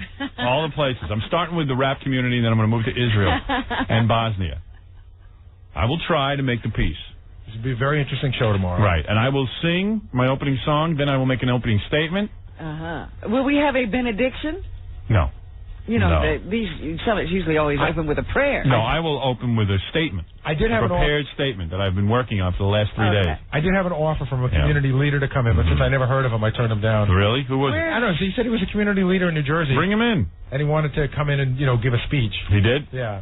But I didn't know who he was. Where's the Reverend Al? Where's Reverend Al Sharp? I will give him a call. Why doesn't he get involved? Yeah. He wants to be doing something. He could deliver the benediction. Yeah, as long as he can keep it down to a minimum. Well, that's good. He's a real loudmouth. You know what I mean? Well, you can always fade down his mic. Right. I'll just turn off his mic. Yeah, I talked to Reverend Al, asked him if he would give a benediction. It hadn't occurred to me that exists. Well, anyway, I will make an attempt. I think it's an honest attempt to bring all the warring factions Well, a lot of together. people are trying to jump in on this. I got this over the wire a little while ago. Rap music artists are appealing for peace in their industry. A number of them gathered last night at a Los Angeles church in a show of unity against violence. Nah, that ain't gonna do no good. You got to get on the radio and do it. Work it out where people can hear what's going on. The Stop the Violence meeting focused on the rift between East Coast and West Coast rappers. I'll settle it all tomorrow. Everyone could come out of hiding. And Little Kim will be free. Hey, Gary. Yeah. Let's see if you can get a little luncheon served, too, for the rappers. Okay. Get a little of that Ranch One going. They love that. That'll be good. Right. Well, in the morning, let's have bagels. Oh, they don't want that. These guys are not big on the Jews. You lox? Lox and bagels. Yeah, feed the rap stars lox and bagels. I like to see them eating that. Right. That's great. There's a funeral today for... Who? Biggie Red Buttons? Smalls, Oh, the Biggie notorious Smalls. B.I.G. Big rap summit in here also tomorrow. known as Chris Wallace, and I understand that a lot of the West Coast rappers are staying away from the funeral. They say that they have previous commitments, but some people think it's fear. I'd be afraid. A spokesman for Los Angeles' Death Row Records says all of its stars have prior commitments. Snoop Doggy Dogg called a truce last month with Wallace's record company, the one that's owned by Sean Puff Daddy Combs, or Puffy Combs. Puffy Combs. Sean Puffy Combs, yeah. Yeah. But Snoop is recording a special for MTV today. He is. Other Death Row artists, including Nate Dogg and the Dog Pound, cannot attend. Right. So we don't know why, but there won't be a lot of West Coast rap artists attending the funeral of Chris Wallace. There will be a funeral procession through his childhood neighborhood in Bedford-Stuyvesant. But they are asking fans from other boroughs and outside of the area to please stay away. They don't want huge crowds or any problems breaking out because of that. The funeral procession will leave Manhattan from the Frank E. Campbell Funeral Home. Meanwhile, MTV says they know who killed Tupac Shakur. Yeah, it was Jenny McCarthy. Jenny, assisted by that guy from Singled Out. Yeah. He was the accomplice. MTV says it knows who killed rapper Tupac Shakur and will tell the world all about it tonight. Don't you think they should tell the police? They say the police have been told. Oh, they have. But they're going to reveal the name in a special report on events leading up to the murder of the rap star tonight at 10 o'clock. I like that the police are waiting to arrest anybody until after the special. I don't know that they're doing that. Hosted by MTV News reporter Chris Connolly, the piece will report on a chain of purported gang-related events from the summer of 1996 through the week after Tupac's shooting. Where was John Bonet's father when Tupac was killed? MTV says police were told of the alleged killer's name, and the cable station will reveal it during the report. Right. Hey. Wow, MTV News cracking a big story. Wow, I'll say. Whoever thought their investigative unit would come up with the name of the killer. I think the networks ought to hang their heads in shame when MTV News beats them out on something. I am amazed. Meanwhile, as you said before, there will be a rap summit in here tomorrow morning where you try to bring the peace. There's a big rap summit being held here on the air. We're going to try it. We're having West Coast and East Coast, and even the South, right? Yes, Luke Campbell will be representing the South. That's right. A lot of people don't even know about the South. The South isn't feuding with anyone. Right. Well, I'm going to have them all in here, all the rap stars. Like Tarzan, I'll be the only white man in the room. And I'll see if I can get these guys to iron out their differences. Well, I hope you can do something about it. It's crazy. If there is a problem, I don't even know. Right. A racist email message has everybody up in arms at the post office. Yeah, Jackie sent it. The message was a list purporting to be Ebonics terms. The list of 16 words and their supposed meanings among blacks is rife with sexual and racial stereotypes. Well, let me hear this. You got some of it? We've been getting this list for months, Howard. Hey, we ignore it. Have you heard it? No. It's a whole list. It's like a vocabulary test or a spelling test. And you're supposed to use these words in a sentence, and it'll have a word like rectum. And the sentence next to it will say, I had 2 cars and I wrecked them. Oh, I see. All right. So it's not even funny. For clothes. Yeah, that's why I never even showed it to you. It comes off every cup. I've gotten thousands of copies of this thing. Right. I didn't know I was supposed to be upset. Right. Somebody at the post office is upset? Yes, they say investigators. Wow. Are into the case now. It appears the email was sent by a manager. Oh, my God. in New York on an internal homepage called Postal Internet. Very upsetting. The American Postal Workers Union calls it a vicious, racist message. The union wants a thorough investigation. Well, that's important. Just throw it in the garbage. Really? What's the big deal? Yeah. Another one of the things I remember is foreclosed.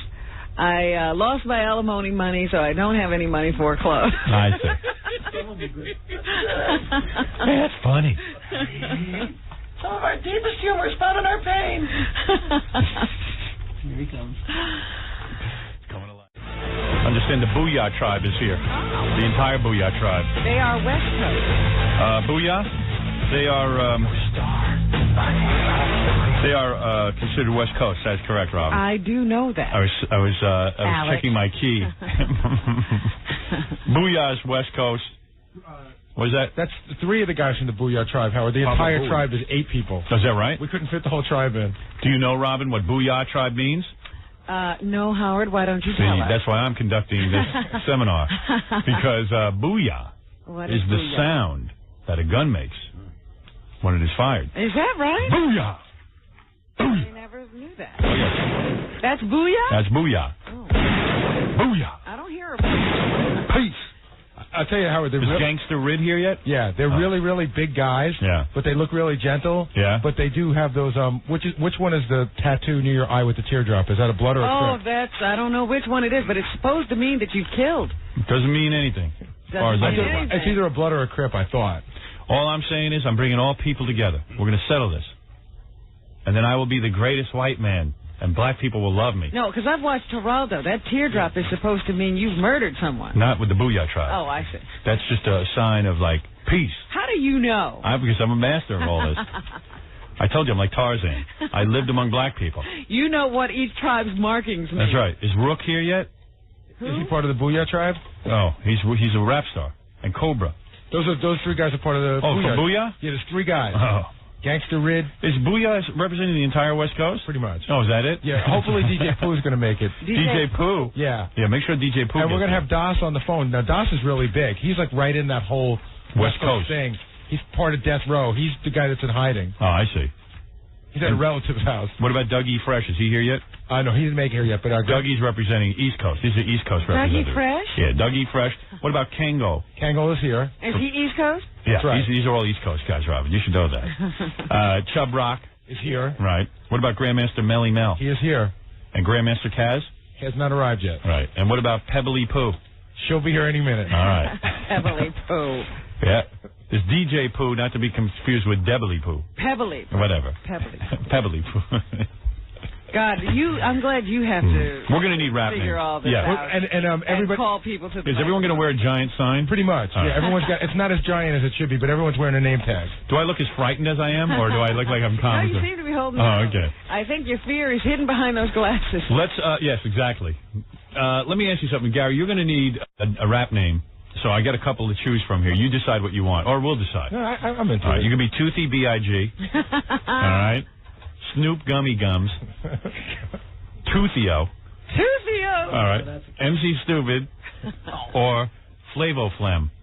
I like the second one. What's the second one? Snoop Gummy Gums? No, Toothio. Toothio. I like Toothio. Toothio. All right, you're Toothio. Toothio. Baba Booey. That's the best. Yeah. Now, for me, I'm going to need a name myself. Yes. I could either be Grandmaster Howie Howe, Tarzan, which I love. I would vote for that. All right. Well, you have to say that name while they're sitting here. How about Fartleo? Fartleo. Half Julio. Or, of course, Buana. Buana? Yeah. I think it would be between Buana and Tarzan, and I dare you to take either one of them. All right, I'll be Tarzan. All right, I'm going to be Tarzan. Go ahead. I don't think anybody will. I bet you won't be when they walk in the room. No, I would not diss anybody. This is a day of peace. Please. In fact, Reverend Al Sharpton will be here. And you're going to say, refer to me as Tarzan, yes. Reverend Al. Well, hey, listen, I'm buying into everybody else's rap name. Why can't they respect my rap I'm name? just waiting to hear you say that. That's why I'm here. And by the way, I'm not East Coast or West Coast. I am neutral. You're going I'm to like be the Swiss. beaten up. Is what you're... No, I'm like the Swiss. I'll take everybody's money. Sure. And you did leave out one name. That's right. That Luther Campbell's going to be here. Oh, that's right. He's South, Luke Skywalker. South/neutral. Right. I didn't mean to leave him out. Now, Robin, you're going to need a name. Yeah. All right, here's the following that I've come up with, and you decide. MC Uterus. All right. Queen Juggy Jugs.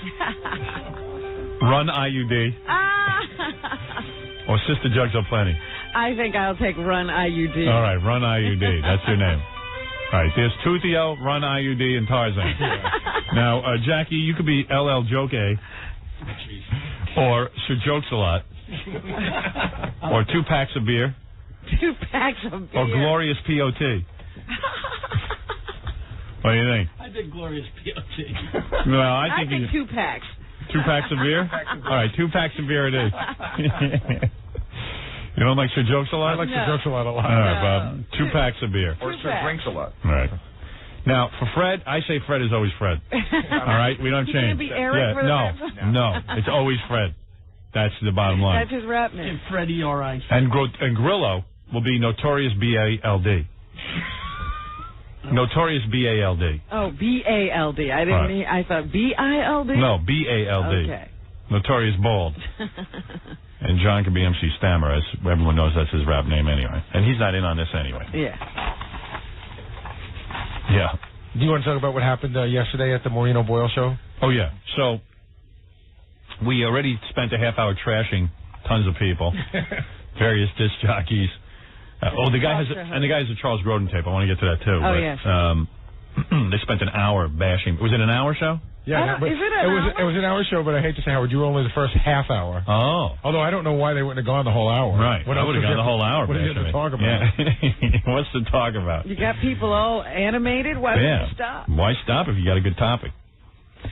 But, so this is kind of funny. So Robin, Gary, and Fred, and Jackie? No, just Fred. How come no Jackie? I don't know. Wow. This is news to me. Really? Wow. I don't know. Anyway. Wow. I didn't set it up. Controversy. I did not. That's nice. Very nice. Anyway, so those guys, except Jackie, went to do the Marine. There's a fight in here today. I won't be helping anyone. Yeah, right. Hey, what do you want from me? I didn't even know about it. Howard wasn't there. Well, he'll blame me anyway. I'm sure I had something to do with it. Maureen O'Boyle, I guess, liked the movie and wanted to do a show about the movie, and you guys agreed to go do it while I was doing Charlie Rose and Larry King. Yeah. So, Gary, you tell the story. She tapes over at NBC. Right.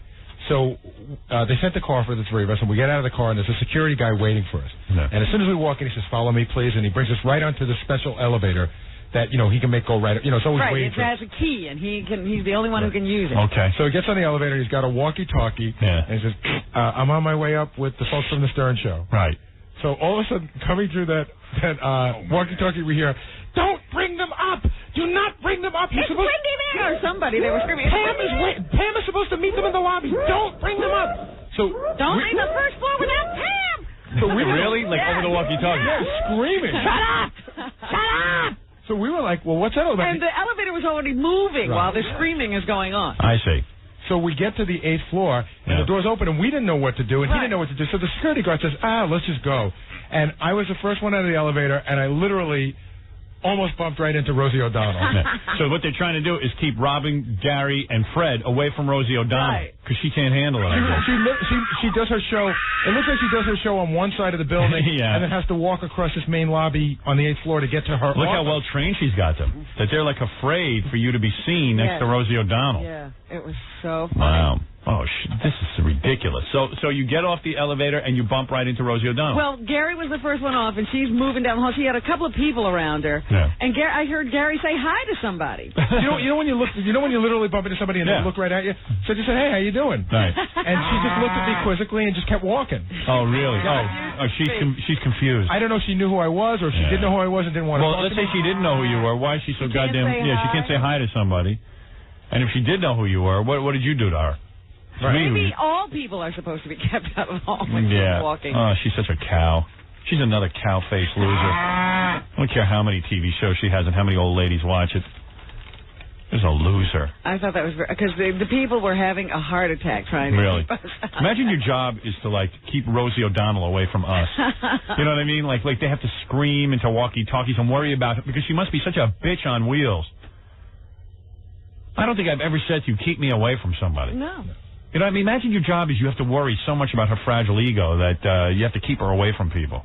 How whacked out is that? Well, I also heard that the technical staff was warned. You're kidding. That, they said there are leaks coming out of the Rosie show. Yeah. And so we think it must be coming from the crew. So none of you guys can say anything negative about Rosie. What kind of leaks? To us or just to the media? We've been reading in the papers that she's a bitch on the set. Yeah. Well, what does she expect? But it's funny because anybody who asked around that whole place at NBC, is that true about Rosie? Well, I'm not really going to talk about that. Right. That means it is true. That means it's absolutely true. I can't talk about that. I can't talk about it. Well, since we're waiting for the rest of the rap people to come, I'll talk to this guy Raphael who has some tape of Charles Grodin. Yeah, well, I'll have to get the whole tape. Maybe we should just play the whole tape. We'll do. You have the whole tape? Oh, I didn't know that. Does he start out with one of those pompous monologues where he just Let me see what we have. starts railing on me? I mean, I know we have it. I just haven't had a chance. Howard Stern is horrible. I don't know what the world is coming to. I don't know what it's coming to. I can't figure it out. Why don't you figure out how to get a good toupee? If you're going to figure something out. If you can't figure me out, figure Start out small. Yeah, rat think. What is it? Rich. Yo, in the house. Rich. Got to practice I my... said the guy was Raphael. Now, I'm going to go to Rich because he works on the Charles Grodin Show first. And I got a whole agenda here. Hello? Hey, man. How are you, Howard? Hey, man. Hey, great show yesterday morning. I was puking in my car on the way to work. Oh, the guys who ate the boogers? Oh, that was gross. Yeah, and I heard that Maureen O'Boyle said, now that the movie's such a hit, Howard purposely had guys eat boogers on the air to... No. I don't think anybody purposely eats boogers. I don't know. They were accusing me of being even more contrived than I am. No one could be contrived on that show. It's just a natural thing. Right. All right. Yeah. So anyway, you work on the Charles Grodin Show? Yeah. I hope I don't get fired. You know, maybe you shouldn't say anything. You'll probably get fired. Yeah. You know. That guy has such a fragile ego. That's not your real name that you just gave us. Yeah, this ain't your real name, Rich. Is that? Pardon me. I can't talk like that. That's right. All right. Well, what do you got to tell us? Well, basically, you know, Charles just sits there and goes, You know, you guys do a much better version of it. But he never, you know, sort of like he doesn't really like to talk about you. You know? He's a bore. Yeah, he's a bore who owes everything to me because I've opened up the airways for guys like him, even though he bores people to death. That's you know what it is? Of his show, it's kind of tough to sit through. He gets no ratings. Probably not. You know, the show is on tape. We did it on Monday. Yeah. But you know, Steve was right. That woman, Ellen Ratner is her name, from Radio and TV News Services. Yeah. She definitely was hanging in there for you. Sit down, John. Of course, Curtis. He said he wanted to take you outside to show you how to take care of women. Yeah, we saw how he takes care of women. Yeah, well, you know, we saw how he dumped his first wife, a black woman who supported him while he worked at McDonald's. Yeah, and as soon as he got the Guardian Angels, he dumped her. He dumped her like every other scumbag guy. Howard, this guy claims that Charles Grodin doesn't want to talk about you. He doesn't. But every show's about you. Yeah. Well, if every show's about me, I'd say he wants to talk. Him? Well, he doesn't like to talk about you off the air. Off the air. When he's on the air, you know, it's sort of like I get the feeling like, you know, well, dude, what is the hottest topic? Somebody else wants to talk about. What's the hottest topic in the country right now? You. Right. So why not build a show around it? I respect that. Hey, man, I think it's great that you got your success finally. Thank you. You know, it's about damn time. Well, I always had success. Right. He hasn't been struggling for a long while now. My success. Finally got it. Yeah. Like it came yesterday. Yeah. What were the books? Chopped liver? What's having a #1 radio show? Nothing? Can't win with me. Raphael, you're on the air. Yeah, how you doing?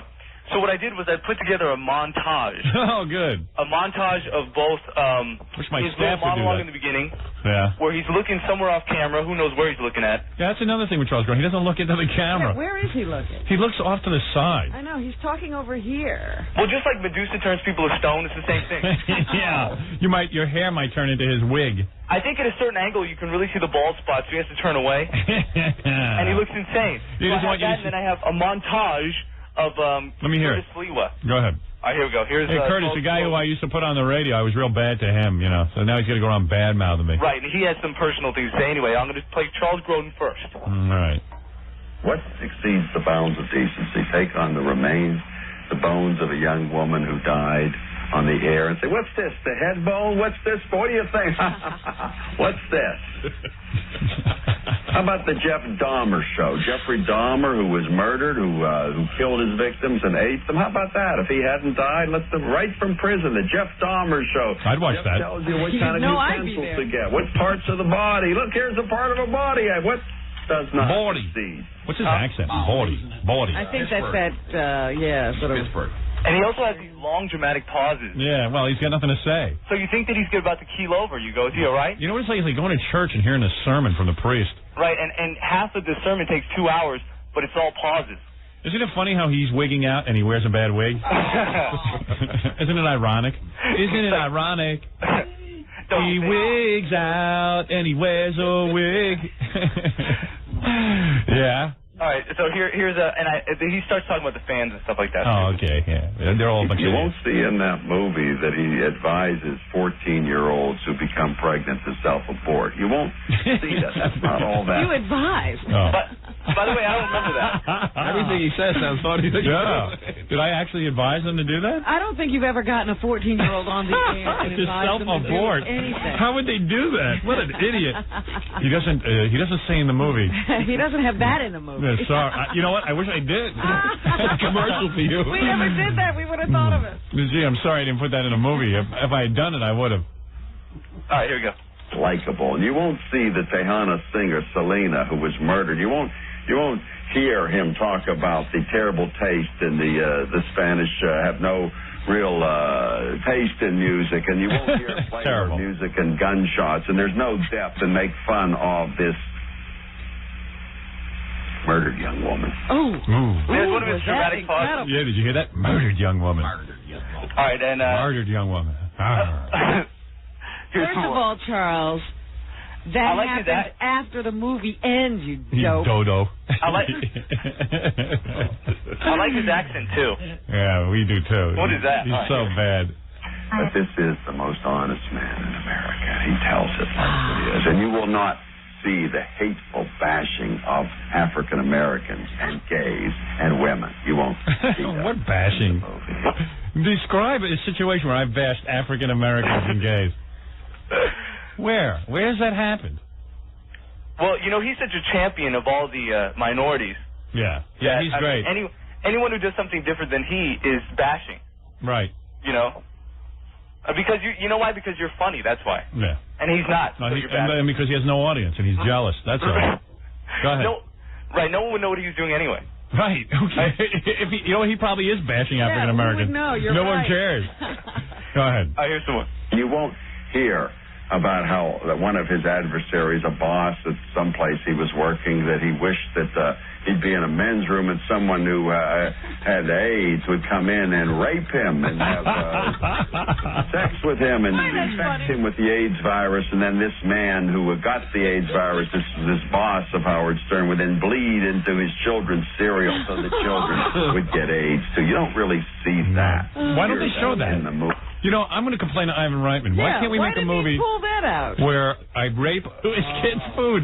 So there's a good sequel. You missed all the good parts. You know that Charles Grodin could broadcast in the nude and no one would notice? But if he keeps repeating stuff he claims you said, right. He's pretty funny. He's fun. He's doing some good material there. And keep in mind that when you watch the show, he's doing these facial expressions like grimacing. He's practicing his acting, I guess. Yeah, he's grimacing. Well, all the pauses and, you know, the way he's telling the story, you know, that's all dramatic. Mr. Grimace. We're minutes away from the Rap Summit, by the way. Go ahead. Okay. All for dramatic effect. Of this most honest man in America who tells it like it is. Like it is. Like it is. Here's some more. Well, movie people, they want to make money, and they're going to construct their story to make it most appealing for people, although it was pleasing to me, and I'm sure to millions of other people, to see that the movie, after a somewhat successful opening, started to fall. He's another guy. In its second week. Yeah, $13 million the second week. It made $15 million the first weekend, $13 million the second week. Yeah, it was off $2 million. Show me. Meanwhile, nobody could mention one Charles Grodin movie. No. So, what is he talking about? Yeah. Go ahead. All right. Recently, as the media all flocked to interview Howard Stern, even going to the studio, the wonderful Katie Couric of the Today Show. She's in the studio.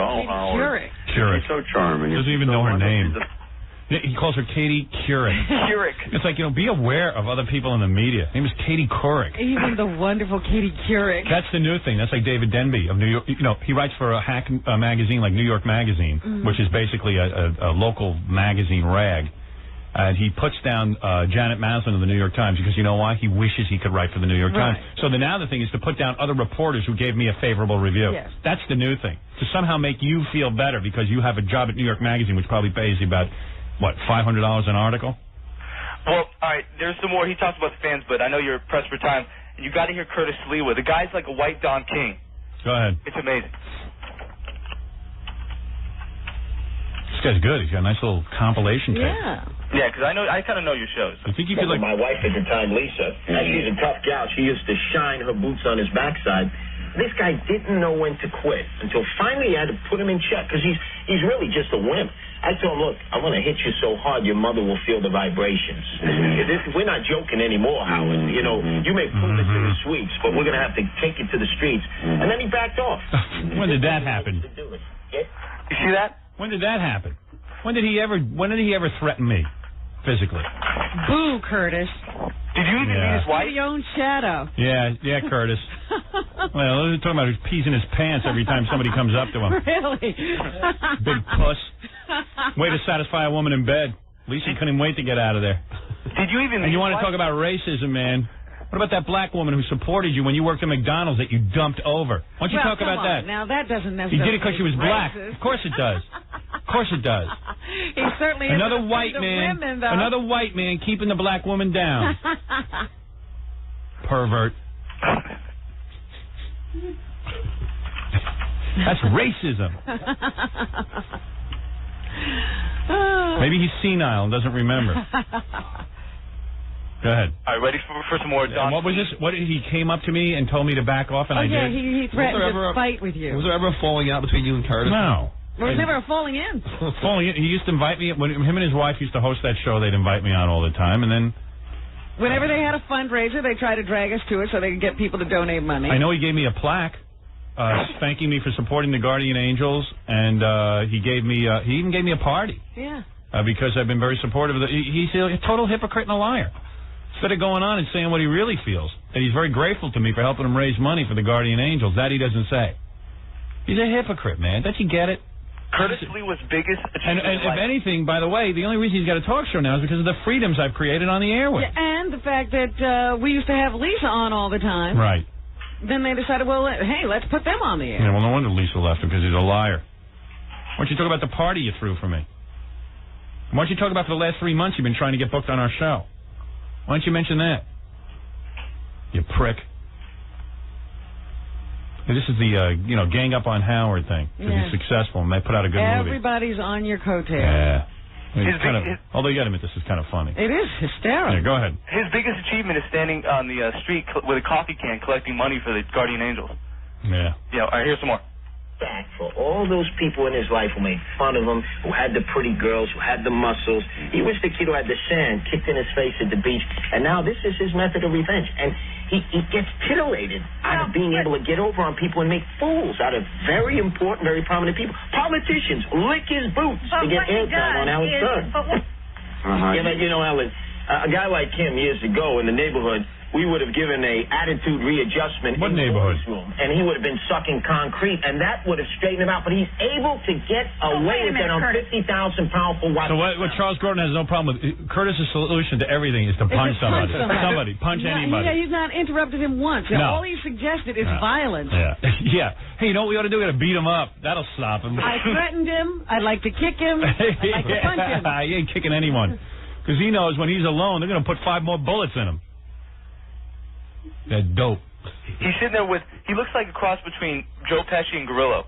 He has like a red beret on and... He's a dick. The red jacket with a tie underneath. He's a dick who sucks my ass.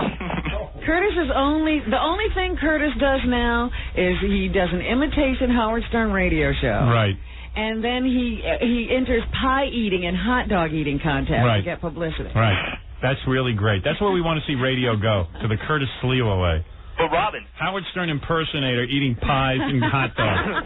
He's bozo in a beret. Pickles. He's the pickle-eating champion. I got a lot of brothers waiting to solve this whole rap situation. Because the white people are falling apart. Yeah. That's a great set you got here. Yeah, nice, huh? Rap Summit. West Coast, East Coast. Neutral over there. Neutral over there. For my boys. Well, have people been separated in their waiting places? Yeah. We haven't got East Coast and West Coast sitting together. Absolutely not. I will make an opening statement and sing. We will all sing an opening song. Oh, dear. Yeah. Did you get a copy of the song? No, I haven't. We better have a rehearsal real quick. Hey, we better get in here with the lyrics. You got those, Jackie? Right here. All right. Well, just hold on to them. Hold on to them, pal. You got anything else on that tape, or? Yeah, he goes on and on. Maybe we should listen to the whole show. Yeah, maybe we should take this to a later time because we have to get to the rap summit. I can call back tomorrow with more. Yeah, I tell you what, I got the whole tape, so after the rap summit, maybe I'll play the Charles Grodin show. Oh, you can do that? We'll sit and goof on him. All right, thanks, man. All right, no problem. Thanks. All right, take care. Bye. That's pretty good. Charles Grodin half hour on. Actually, we could do the Charles Grodin rap. We should put that stuff to music. Yeah. He sucks. He sucks. Maybe have my rap stars take some of that and sample it. All right, I'm going to take a break. When I come back, you will see me in a slightly different role. Mediator. My rap name is now Tarzan. I'm Run IUD. Run IUD. Who are you, Jackie? Jesus. Two packs of beer. 2 packs of beer? 2 packs of beer. We went through a bunch. Gary is Toothio? And Fred is Fred. And Fred is Fred. That's his rap name. His name is the same as his rap name. And I will sit down with various members of the rap community. And I will straighten this whole mess out. We'll try to figure out what the problem is. Yeah, we don't even know we have to identify what the problem is. We're not even sure what the problem is. That's why we can't get it solved. We don't know what the problem is. And even Charles Grodin has a rap name this morning. What is his name? Notorious W.I.G. I believe by the end of the summit, my goal is to have everyone sign a document. I'm calling it the Rap Declaration of Independence, where there will be no more killings, only music. That will be, and these participants who have gathered from all over the country will sit down and iron things out. Boy. Right? That's right. Right. I think I'm the man to do it. We'll see anyway. Right. It's a bold attempt. I smell disaster. Oh, man. Right around the I did get a letter from some place today where they were begging you not to do this. Why? Because you don't have a true love of the culture. Wrong. Or a real knowledge of the history of the hip-hop culture. That's exactly why I'm the man for it. I'm neutral.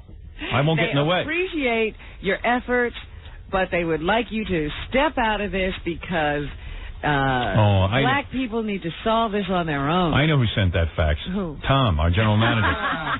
he sent the same one to me. That's how I know. Very scared. They're very scared. All right, let me handle this. Look, I'm just one guy trying to make a difference, all right? I'm trying to make a goddamn difference. Trying to use the show for good. One person does count. One person counts, and that person is me. We'll be back right after. Anything to report, Gary, or can I take a break here? Take a break. I'll tell you about it. You got everybody here from the various. Well, there's only 2 people missing. Right. Just Dougie Fresh hasn't made it yet, and Al Sharpton hasn't made it. No. But we did add another person to East Coast.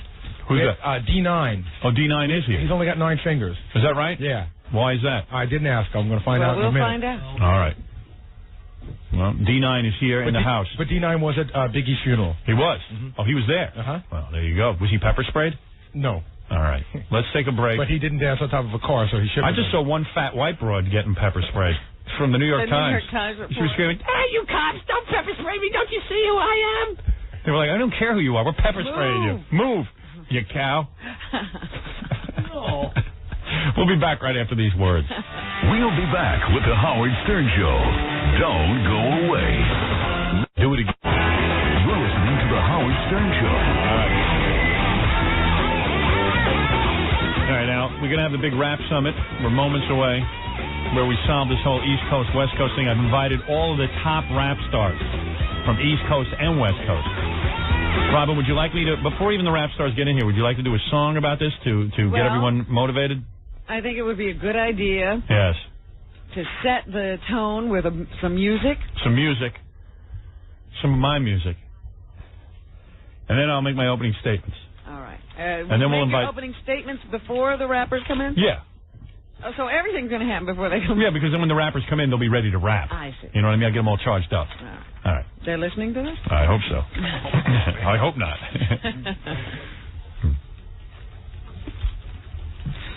At what point does everyone start shooting each other? Oh, Jesus. All right, here we go. You ready? I'll ask the rest of the crew to sing as well, Rob. It's a group song. Group we song. all care. This is all about everyone caring. East Coast, West Coast, can't we get along? Why is everyone shooting when instead they could sing a song? Rap, but act like brothers. Croon about love and not hurt. Guns and knives are not as much fun as what's underneath a skirt. Thank you. Left one, right one. Both my breasts want peace. I love you cute young rappers, but the shooting has to cease. How can I ride my horsey if my homies are being gunned down? If there's a truce, I just might get loose and my pants just might come down. Booey, there ain't much I can say. I know that people should not kill, but my lips get in the way. I want peace among the rappers, as sure as my gums are green. I would like to offer advice, but my mind is not too keen. I'm Jackie.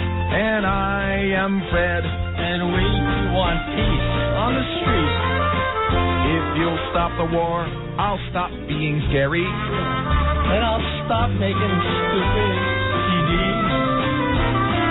Music shouldn't cause violence. Why don't they drive by and shoot? Let's sing and dance and drink and smoke and chase the girls who are cute. What a disaster. Did they all leave? I bet you all the rap stars are gone. Listen, Robin, a lot of people want to know why I'm doing this. Yes, why are you doing this, Howard? I'm doing it because I need ratings. Are you for real? Yes, I am for real. I actually am for real. Let me say, friends, rappers, all black men, lend me your ears. Put down your guns. Put down your weapons. I am your great white hope. I am better than Einstein, Mother Teresa. I am greater than Martin Luther King, Malcolm X, and Urkel combined. I am going to settle. That's right, Malcolm X. I am great. I am the man to solve all problems. Let me just say this. The black man was not dishonest. The black man is not inferior. The black man is not crooked. The black man is not a coward. The black man is not ignorant. Where are you going? What? Where are you going with this? Well, I was going to say, maybe the black man is none of those things, but my writing staff is every one of those things. To be quite honest with you. Now, for 200 years, I know that the white man has been bamboozling you. But let me tell you. He's been bamboozling me, too. I am no bamboozler. And he has been bamboozling me as well. I'm serious. The white man has bamboozled everybody. I want to help arrange peace between the East Coast and the West Coast. Although I don't give a crap about the Midwest. I've given up. You must stop the fighting. Because you're making a lot of white people nervous. In fact, there's one in particular making very nervous. But I am on your side. I know your pain. Now, as you know, as a young child, I was beaten badly in an all-black community. So I know your pain. Because I got the same pain. Did I mention I have a big nose? Now, let me say, Robin, what kind of speech is that? I don't know. I have no idea what this means. I have drawn up a declaration of peace for all rappers. Very good. Now, if everyone puts their John Hamhock on this, we will all sleep easier at night in our nice suburban homes. Am I correct? No. In conclusion, I just want to say everyone has to learn to get along. There is hope if we set our course on the road to peace. No matter how many potholes there are, let me be your compass. I will point you in the right direction. Just follow my big nose. And let your soul be your pilot. Right. We can all achieve all that we want. Hallelujah. Without any more bloodshed. All without having to steal our neighbor's boombox or anything. Put down your guns. Put down your knives. Put down your box cutter. I want an end to the violence right now. I want an end to the shooting. I want an end to the killing. I want an end to it all. What? Yes, sir. Yes, sir. We need to start the harmony right now before it all gets out of hand. I know that to be the truth. We need to start the brotherhood so we can get back to what's really important. The barbecue. And with this, I say the Rap Summit 1997 officially begins. Thank you. All I can think of through that whole speech is now I have to go out and bring those people in. Oh, please. They love me.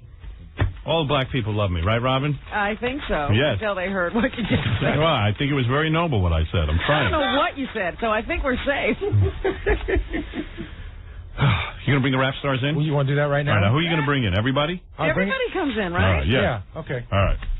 I'm trying to get my list of everybody. You think I know who everyone is? I'm completely out of it. How are we going to handle this? I don't know. I want to know. It's already out of control. I want to know what conclusion we're going to come to. We don't even know what the problem is. We're going to find out. We're going to identify the problem. Uh-oh. Here's real rap stars, the biggest names in rap, the top folks. Pillars of the rap community. Representing the West Coast will be the Booyah Tribe. White people keep coming in. I'm looking at the... All I see is white people. Oh, finally, some black people have shown up. It's about time. Hey, dig this set. Tell me this isn't nice. These guys love me. Take a seat. Take a seat. I'll have you guys all straighten out in 5-10 minutes. That's all it takes. Hey, guys. Take a seat. Right away, it's just like school. Everybody wants to sit in the back. Yeah. No, how come it's like... to sit up front. How come this is like school where everyone's trying to sit in the back? Grandmaster Kaz is the only guy sitting up front. Yeah, I sit up front. You're a real humanitarian, Howard. Hey, Gary, get a microphone on the brothers. Thank you. What the hell is going on in here? We didn't bring in any extra mics? Gary, why don't you work the microphone so the brothers can start... Let somebody else get the brothers in.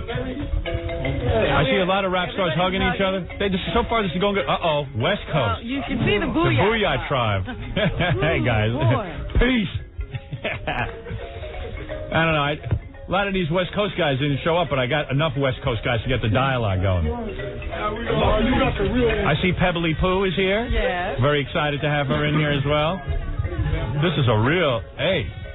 And there's Luther from Two Live Crew. Yeah. Two Live Crew. This is exciting. Let me Let me say who everyone is. And check out this music too. Isn't that nice? That's Rap Summit music. Can you guys hear everything? You can't hear a thing, huh? Not everybody has headphones. How would they be able to hear? No, because we have like little wedgie speakers so everyone could hear. Can you guys hear me okay? Sarah, you got to get the microphone. You got to like kind of get in there and work the microphone. He's got a microphone in his hand. Well, I don't hear anything. How do I get these mics working? It's not on. How do I get them on? What? How do I get the microphones on? He's got to hold it. He's got to hold it to their face so you can hear. Oh, I see. Let me hear. Let's see. No, I don't hear nothing. Then turn it up. Right, there you go. Yeah. Hey, guys. Yeah. Gary, you should hold the microphone because no rap stars are going to be heard. That one's useless. Did you guys test the microphones before we started? Scott Salem swears that he did. Guys, we'll get this started. Don't worry. Let me introduce everybody, okay? This is like a real peace summit. Hey, Booyah Tribe, you guys are really West Coast guys? Well, nice. Really? Yeah. Uh-huh. And you guys are like, were you like former gang members and stuff? You were? Oh, good. This is going to be good. Are they out of the gang? How do you get out of a gang? Oh, you guys aren't out of the gang, are you? No, you can't leave the gang, right? You still live in the neighborhood. What? You still live in the neighborhood. You still live in the neighborhood. Oh, you do? I think if you're a rap star and you leave the neighborhood, then you lose credibility anyway. It's inactive right now. Right. So you guys are definitely West Coast, and even the tattoos and everything indicate that you have a whole posse and everything. Oh, look at that. What does that say on you? What does it say? My culture. Really? Damn, you guys are real for real. I'll tell you that. Oh man, the East Coast guys are real.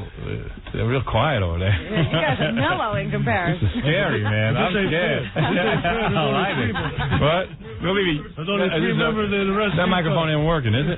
No, it is. Okay. So guys, all right. Let me introduce everyone. Okay. All right. First of all, representing the West Coast. You should see how many different television stations want to come down and cover this. They think we might actually get somewhere today. We might actually solve something. Well, we'll see. You never know. We could. We could accidentally fall into a solution. Yeah. Now, you guys representing the West Coast, the Booyah Tribe has been around for how long? For about 6 years. 6 years? Yeah. And Booyah is the sound of a gun scene? Yeah, sound of a shotgun. Is it? Yeah, it's like a slang back in L.A. where, used to go up to a person, say, boom, Right. It dropped, so we just took it like, booyah. Booyah is the sound of the gun? Yeah. And our appearance, just by people looking at us. When we walk into a show, it was like, booyah. Booyah. So it meant impact. Right. And you guys were all gang members or are gang members? We're all from the same set. Right. And then we got brothers that are affiliated with the Crips from Compton. Right. Is that right? Because you guys got that teardrop thing going, right? Yeah. What's that all about? What's that all about? Teardrop is for my brother we lost. Oh, I see. He was killed. Who's that? Your real brother? Yeah. Oh, a real brother. And was he killed in a drive-by or something? He was killed by a walk-by. A walk-by. A walk-by. Wow. They don't do drive-bys in L.A. It's against it now. It is. Fools just walk up. If you get caught in L.A. doing a drive-by, if the cops catch you, when you get to jail, you're gonna get dealt with. Yeah, that's really? the laws they got. They don't want to hit no kids or nothing. Oh, I see. So everything is like if you're gonna get hit, you're gonna get hit by some guy walking up to you with a gun. Exactly. Oh man, this is getting so scary. I mean, because we're talking about music now. You understand what I'm saying? Anybody understand what I'm saying? It's reality. It is reality. Well, let me ask you something. This really isn't about music. Is it about guys? Do you think What is the problem? Do you guys have a problem with these East Coast guys? Not us. You don't. It's artists with. Sometimes it's personal. You know. Right. If you have a problem with an artist, and then when they see each other at a club, it's cool. But then when you get the media, you get the people on the magazines. They keep writing it and keep putting it in your face. All right. Next thing you know, it's on. Let me introduce the rest of everybody here. Okay. First of all, this is Pebbly Pooh, right? Right. And she is one of the first female rappers. Am I correct? You're correct. And you are from the East Coast. I'm from the East Coast. Right. Are you involved in gang stuff or anything? No, I'm not. Right. Are you afraid that somebody could bump you off or something? No, I'm not. I'd be afraid. Why? I don't know. I mean, it seems like people are killing each other over music. Really does. No. You don't think it is over music? No, it's not over music. You think like Notorious B.I.G. got killed because he was making fun of Tupac? No. You don't. Why do you think he was killed? It's personal. You do. I don't think it had anything to do with the rap. Oh, you don't. So you think that this whole conference is probably a nutty thing anyway? Yeah. It is? No doubt. Now, let me introduce the next guy. This is Kangol of UTFO. No doubt. Roxanne is one of your big songs, right? Right. And, yeah. If you wanted to play a little piece of Roxanne, it's on CD1, cut 4. All right, well, wait a second. First, let's introduce everyone. What are you playing? We're doing music. Don't jump ahead. Don't jump ahead, goddammit you. All right. There's going to be a war right here. I'm going to have to shoot you. By the way, that's Toothio, if you want to call him by his rap name, Toothio. Now, Kengo, you're saying that really none of this means anything because the only reason people are killing each other is that it was over business. I read in the newspaper that someone said that... go ahead. Well, no, I'm not going to say it's over business. I mean, people die for many reasons. Right. All right. So in this situation, it's not a situation where they're dying because of music. Right. This is obviously something personal. This is definitely something personal. Right. All right. In most cases, when someone does die, if it's a crime, it's personal. So you're saying that Notorious B.I.G. that was personal. Was a guy who was involved in like a whole bunch of weird stuff. And suddenly he got killed because didn't he owe some guy some money or something and he didn't pay the guy the money? I don't know anything about Anybody that. know anything about that? That's what I read. Well, why would they know? How come I know more than you guys? I'm more attached. I'm more involved with street activity than you guys. Wait a minute. We're getting out of hand here because we were just introducing people. Oh, all right. But wait a second. This is Grandmaster Kaz. Yeah, what were you saying? Okay, now... It was definitely, I believe, in my opinion, it had something to do with the rivalry between Tupac and the Notorious B.I.G. Had nothing to do?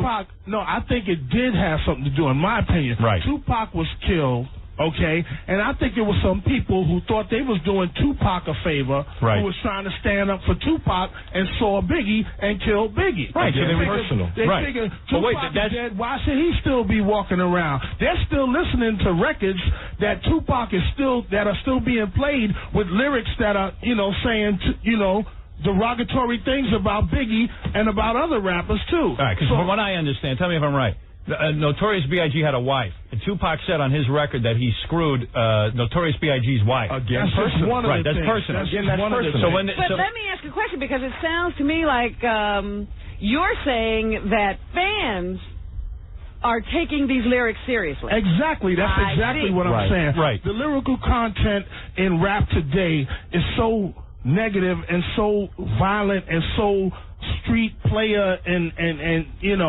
gangster orientated that there are people out there who take this stuff literally. And if you don't draw a fine line between truth and fiction, you know what it's like? It's almost like in the mafia. You know when a guy goes, hey, I don't like that guy, let's do something about him, and sometimes he's just saying, like, beat him up, but then they go and kill the guy? And then one of his boys just goes and kills him, you know what I'm saying? Right. I think it was that kind of thing. With the bigger guy. I think it was that kind of thing. Yeah. I don't know, man. The way I see it happen is that this guy was talking about, Notorious B.I.G. was talking about this guy, Tupac. Some Tupac. Whatever. What do I know? You know what I'm saying? Tupac. I know. I got enough trouble with Howard, okay? Which is the worst name. Yeah, what is it? a lot of the people on our panel are legends in the rap community, but there's one guy that we should talk to who's a little bit more of a current player. Yeah. And he was at Biggie's funeral. Oh, really? And this is a guy back here Yeah. who goes by the name of D9s. Yeah, D9. Now, what happened? You look pissed off or something. Are you?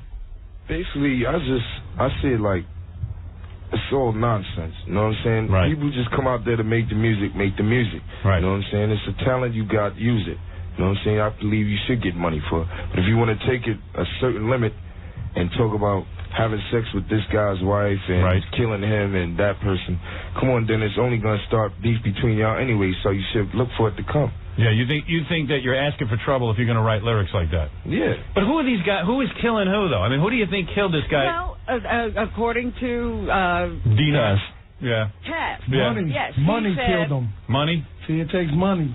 I don't know. Here's what I think But happened. he's saying that fans take it personally. If they're Notorious B.I.G. fans, they're upset with Tupac. And so when they see Tupac driving around, they go, hey, let's bump him off, Really? and we'll become Biggie's friends. So you think the guy who killed Tupac was a fan and wanted to just I think it was a fan, and I don't mean like in the sense of the word of a fan, like we're fans of Howard's or somebody a fan of mine. But I mean, out in L.A., I mean, when you down with somebody, you down with somebody. It's like you feel like y'all family. And there's people, they might not even know Tupac on a speaking basis or one-on-one basis, but they might represent. Tupac represented what they represent. Right. He was like their leader in a sense. So if you shoot him, I'm going to get you. So they follow Tupac like a god to some extent. You know what I'm saying? Tupac preached the thug life. And he had a lot of thugs following behind him. So you think the only reason this guy Tupac was killed was because of his song lyrics and that some guy just took it the wrong way and said, I'm going to teach you a lesson. He kills him, and then some other guy goes, hey, wait a second, I'm going to kill Notorious Big because he's the guy who was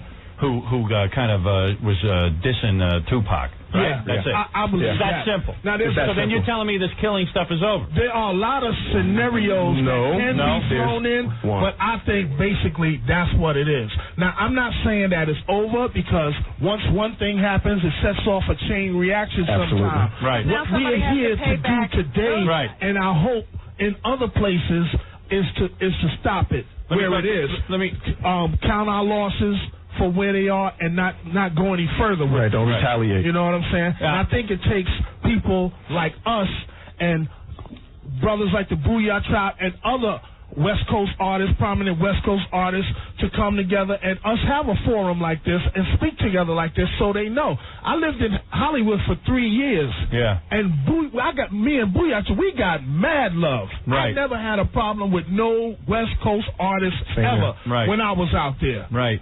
So you're saying that basically a lot of fans are going to take this too far, and now someone else is going to have to die to pay back for this Notorious We B.I.G. hope not. We hope not. We hope not. Because it's not just a music, industry. It's not like all rappers are killing each other.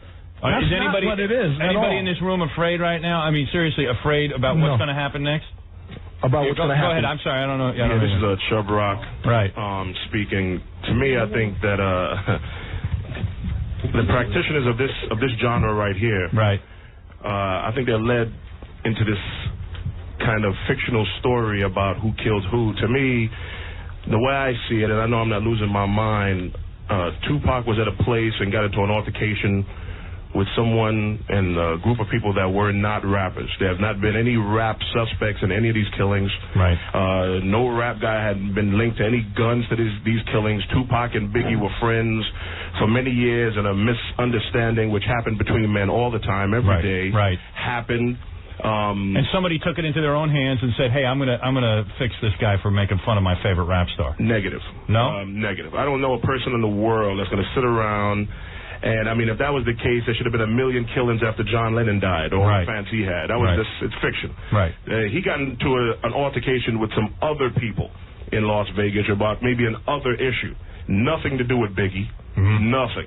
Okay, there's no fan alive that's waiting to kill Tupac because of him in words with Biggie. That's nonsense. Ice Cube and Dr. Dre's had words for years. When their thing broke up, no one. So what do you didn't think die. happened? It was very simple. He had a problem at that point with some guys in Las Vegas. I wasn't there to know the details, and then he got killed in the actions of it, okay? Right. Biggie went out there, and like you said, maybe he had an altercation with somebody personally. So it had nothing to do with music? Nothing to do with rap. It had So nothing to do with none of basically, these I think things. everybody's agreed that music, you know, this is a bad rap in the media, that rappers are killing each other. Right. But not rappers killing each other. Right, right. There's no suspects of rap guys killing anybody. Right. I think fans, though, are getting into this whole kind of thing where they kind of feel identified with one rap guy or another, and then they're going to go out and kill everybody who opposes their point of view. That could be happening. Well, I think it's more or less a question. It's a lot of times of just art imitating life. Right. Because you got guys, you know, talking about how hardcore they is and how many people they can shoot up. Right. And then the people that's listening to the music actually take it very serious. Yeah. And then they actually think that that's the real life of a rapper. It's the way you're being a hero. The average rapper, you know, you have rappers that are gang affiliated or whatever, but the average rapper, they just do it for the money, or they just doing it, you know, just to impress guys around their block. And then art imitates life. But then it also comes full circle where, you know, some of the rappers are gang affiliated. But, I mean, there's a million reasons for you to go out and get killed. I mean, especially if you're young and black. By the way, this is Grandmaster Melly Mel. You've been around the rap community a long time, right?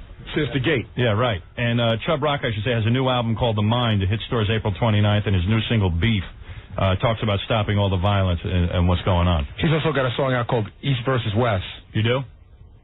Well, it was a white label. I didn't want to sell it. We just threw it out to try to get the message out there that this was total nonsense. I mean, the record just says, you know, while we're here debating all these crazy issues, we need to be on tour doing what we do. Right, yeah. Because now you'd be afraid to even just go up on stage and do your thing because maybe someone will take something the wrong way and shoot you.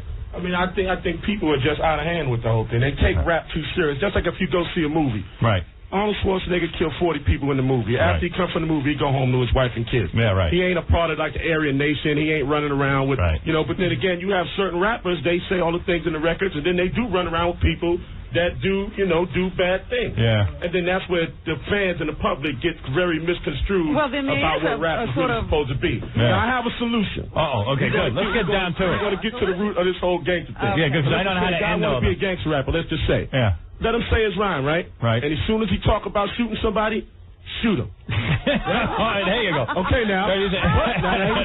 Right. If he scream out, right, or clutch his wound, then that means he ain't worthy to be a hardcore rapper. Right. So you shouldn't do it. All right, let me get this straight. Your solution is... All right, let me get this straight. Wait a second. Oh, my God. There's two guys behind you want to choke you right now. Listen to me. Melly Mel, you're saying... Wait a second, let me get this straight. This is a very drastic solution. Some of the guys try to play a little extra tough. Nobody's that tough. You know what I'm saying? Yeah. They tell you know, I don't do this, I'm going to do it. Right. You're saying most of these guys are big pussies and they ain't going to do anything. They are. Right. They want to, you know, really see how to shoot them. You want to talk about shooting. Yeah, let me introduce Luther, too, from 2 Live Crew. Big Luke. There he is. Former. I'm not with them cats no more. Who are you with now? By myself. You're by yourself? Yeah. Is that right? Yeah. I've seen. You know what? The one thing I got to say about Luke is he was all about sex, and nobody died at his concert. That's true. Yeah, one thing about Luther, you go to his shows, everyone's just screwing each other. Nobody ever killed anybody at one of those shows. Yeah. That's true, right? You guys always had sex on stage and stuff, right? Yeah, pretty much. Yeah. No. What do you pretty much? I think it's like an orgy at those shows. Only in Japan. Yeah, I mean, you get laid a lot, I'll tell you that. Try to. That's what rap should be all about, just having sex. You know what I mean? Yeah, no more partying and having fun. That's all. So that's what. So you're not even involved in this because you're from the South or something, right? Yeah. Yeah. So it doesn't even matter to you. But Howard, Luke's whole thing is that he's worked with both camps. Oh, you have? Who are you working with most recently on the West Coast? Right now, I'm doing an album, and I'm working with, like, Snoop Dogg now. Right. Yeah. Snoop is West Coast. Yeah. Now, how does he feel about all this? Yeah, I think he's in hiding or something. Yeah. Someone told me that. Is that true? No, he's not. He's not. I mean, you know, just like we all having a conversation. Yeah. It's like, you know, ain't nobody want to get caught up in. Yeah, I mean, that's kind of scary. I don't care what you tell me. I mean, Snoop, all you're trying to do is be an artist. Snoop Doggy Dogg is probably the most visible rap star right now, and he's got to be nervous because somebody's going to get nuts, right? Am I correct? No, you don't think so? Yeah, man. Just like everybody's saying. I mean, you know, it's not the rappers in the business. It's not the players. It's the people in the stands. My personal opinion. Right. You know, because I mean, you know, they pay us a lot of money to do these records. Right. And it would be really crazy to go around killing and start everyone. shooting each other. Yeah, especially when you start making it. Why would you want to end up in jail? Exactly. And I mean, you know, to touch on the issue about Pac and Biggie. I mean, you got like you got a lot of mass media that built this thing up to point to where it's at now. I mean, you got a lot of magazine articles. You know, you had people had conversations with Pac. You had a lot of magazine articles. People had conversations with Biggie and his camp. So it like built up to a certain degree where the media had a lot of things to play on and a lot of things to use, so they're using it in a negative way because they never really did anything rap-oriented in a positive way. So who went to the funeral yesterday? Anybody? I went to the funeral. We didn't even... Cool Herc. Yeah, Cool Herc.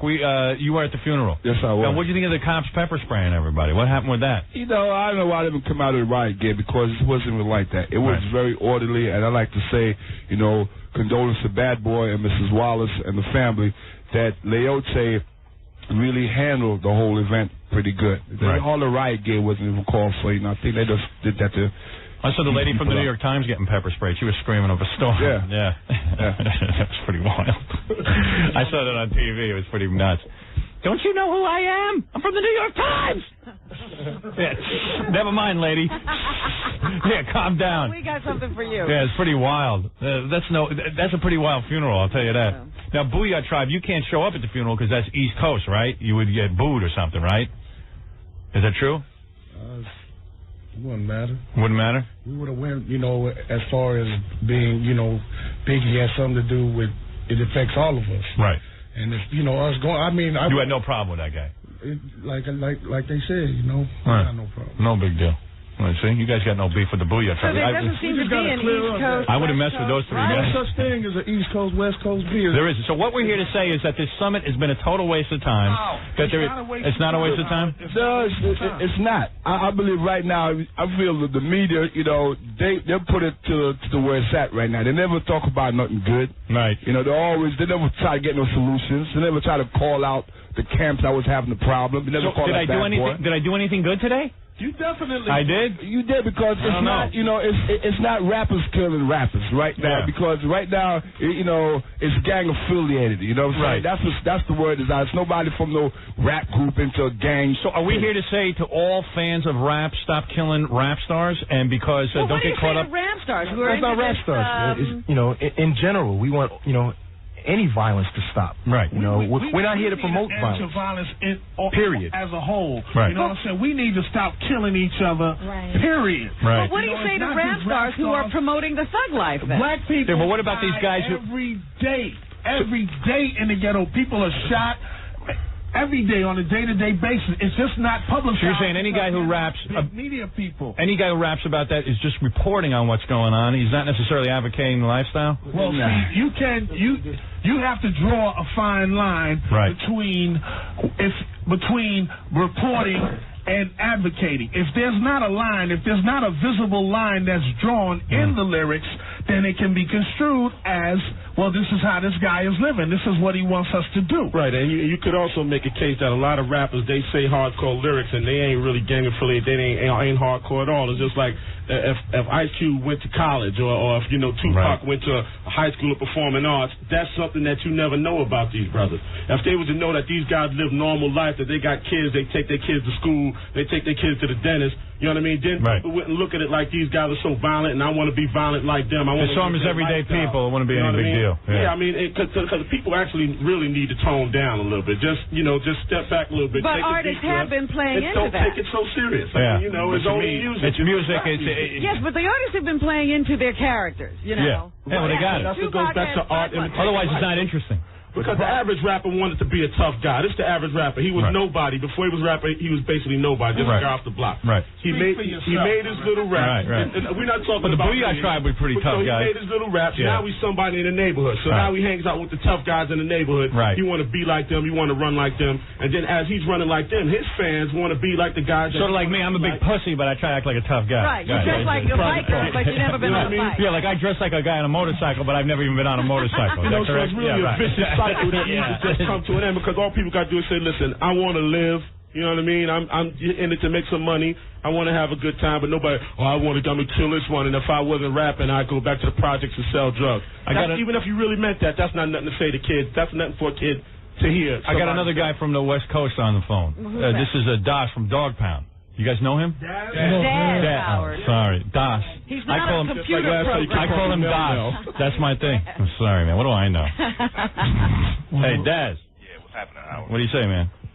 Same old, same old. What's going on with you, man? I don't know. I don't know if I'm doing Have anything. you been listening to what Have you been listening to this? No, as a matter of fact, when the woman called, I was sleeping, man. Well, we're just trying to, I don't even know what we're doing. We had heard that Daz was in hiding. Are you in hiding? Well, I wouldn't say I'm in hiding. I'm just visiting some people out of town. Avoiding New York. Right. Are you afraid for your life? No, not at all. Are you avoiding New York? Am I avoiding New York? Let me make an interesting point. Hold on a second. Are you smoking a doob? I'm smoking. I ain't gonna tell you what I'm smoking. What are you smoking? Come on. Smoking some good stuff. Anyway, let me put you like this. You gotta understand, man. A lot of people in L.A. love Pac. Right. You know what I'm saying? Yes. And, just like people in New York love Biggie. Now, you know, you got fans on both sides. Like Pac had fans in New York, Biggie had fans in L.A. But a lot of people felt the first time Pac got shot, you know, Biggie, you know, his manager had something to do with that. Right. You know what I'm saying? Now, I'm just looking at it from my standpoint. Why would you go to somebody's house after something like that happened? You know what I'm saying? I mean, you would have to let that die down. You know what are you saying here, Robin? He needs a little, there needs to be a little time. Little time to heal. Yes. You know, for instance, you know, like when Boy, I would never be a good gang member, man. I don't know what anybody's talking Well, about. quite frankly, you'd never make it through the initiation. I never met. What is the initiation to get into a gang? They beat the crap out of you. Do they? Is that what you got? What do you got to do? You got to kill someone or something? Get quartered in. Really? I'll put some work in. I think it all. Well, Howard, for you to get in the gang, they let you eat a bunch of chicken and stuff. Yeah. I'd be in some gang, huh? You know, I was listening earlier. Yeah. And I couldn't tell who was I don't even know who you got on your set there. These are the top guys in rap. We got the Booyah Tribe. That's right. You understand? That's it, the Booyah Tribe? No, we got a whole bunch of East Coast people here. Campbell, we got Pebbly Pooh here. Christ's sake. Luke, what's happening, man? Luke is here as well. I got them all here. All the big rap stars. What's up, dog? Hey, what's going on? Grandmaster Melly Mel is here. Everyone is here. Grandmaster Kaz. Everyone. You know these guys? I know Luke. You know Luke. Yeah. You know, Booyahs, I seen them. And Grandmaster who? Melly Mel, dog. What's up, Daz? What's going on? See? I'm bringing everyone together. What a man I am. Yeah, But it is true, though, that the media should actually do more to, you know, because it's just like how Luke and Herc was saying. We're going to solve this right now. You don't need any other media. Don't worry about it. Well, this is all the media you need. Man, but, you know, they do blow it out of proportion and just try to make little insinuations. You know what I mean? Because the bottom line, no matter what happens, you got to get down to the solution. So far, I got everybody behaving, right? See? Well, 2 seconds in a room. These people are saying they were not the problem in the first place. Well, let's say they were the problem. I got everyone calmed down. That's the spin I'm putting on it. I brought everybody together. Well, you doing a good job of telling the media and the rest of the world. I am. Who just don't know. I mean, I am. Yeah, that hey man, you know, I mean, they think you confident. A lot of times they don't think our word is nothing to a lot of people. Right, I hear what you're saying. Yeah, right. I'm a good representative. Yeah, you're a good representative. Oh God, they don't know your reputation. Hey, let me make another point, man. All right. Okay. Forgive me if I don't understand any point. I'm out of it. You understand what I'm saying? Well, go on, Daz. I just like to get in a gang. Yeah, check it out, though. Yes. You know, what you got to understand, too, man, is like when you be doing that thing, like, you know, back around the crib, you know, me and my boys used to hustle. You know right. What I'm saying? And, criminal activity. Yeah, you could say that. Right. You know, but, you know, we got turned on this music thing. So, you know, in my mind, all I'm really worried about is trying to make my money. Right. You know, Right, you're straight now. You're on the up and up. Yeah. Right, so you don't want to get shot and ruin all that. I'm trying to get paid, but you got to understand that, you know, that's the way I used to live. Right. You know what I'm saying? You know, I send condolences to Biggie. That's who I feel bad for, his family. Yeah. Right.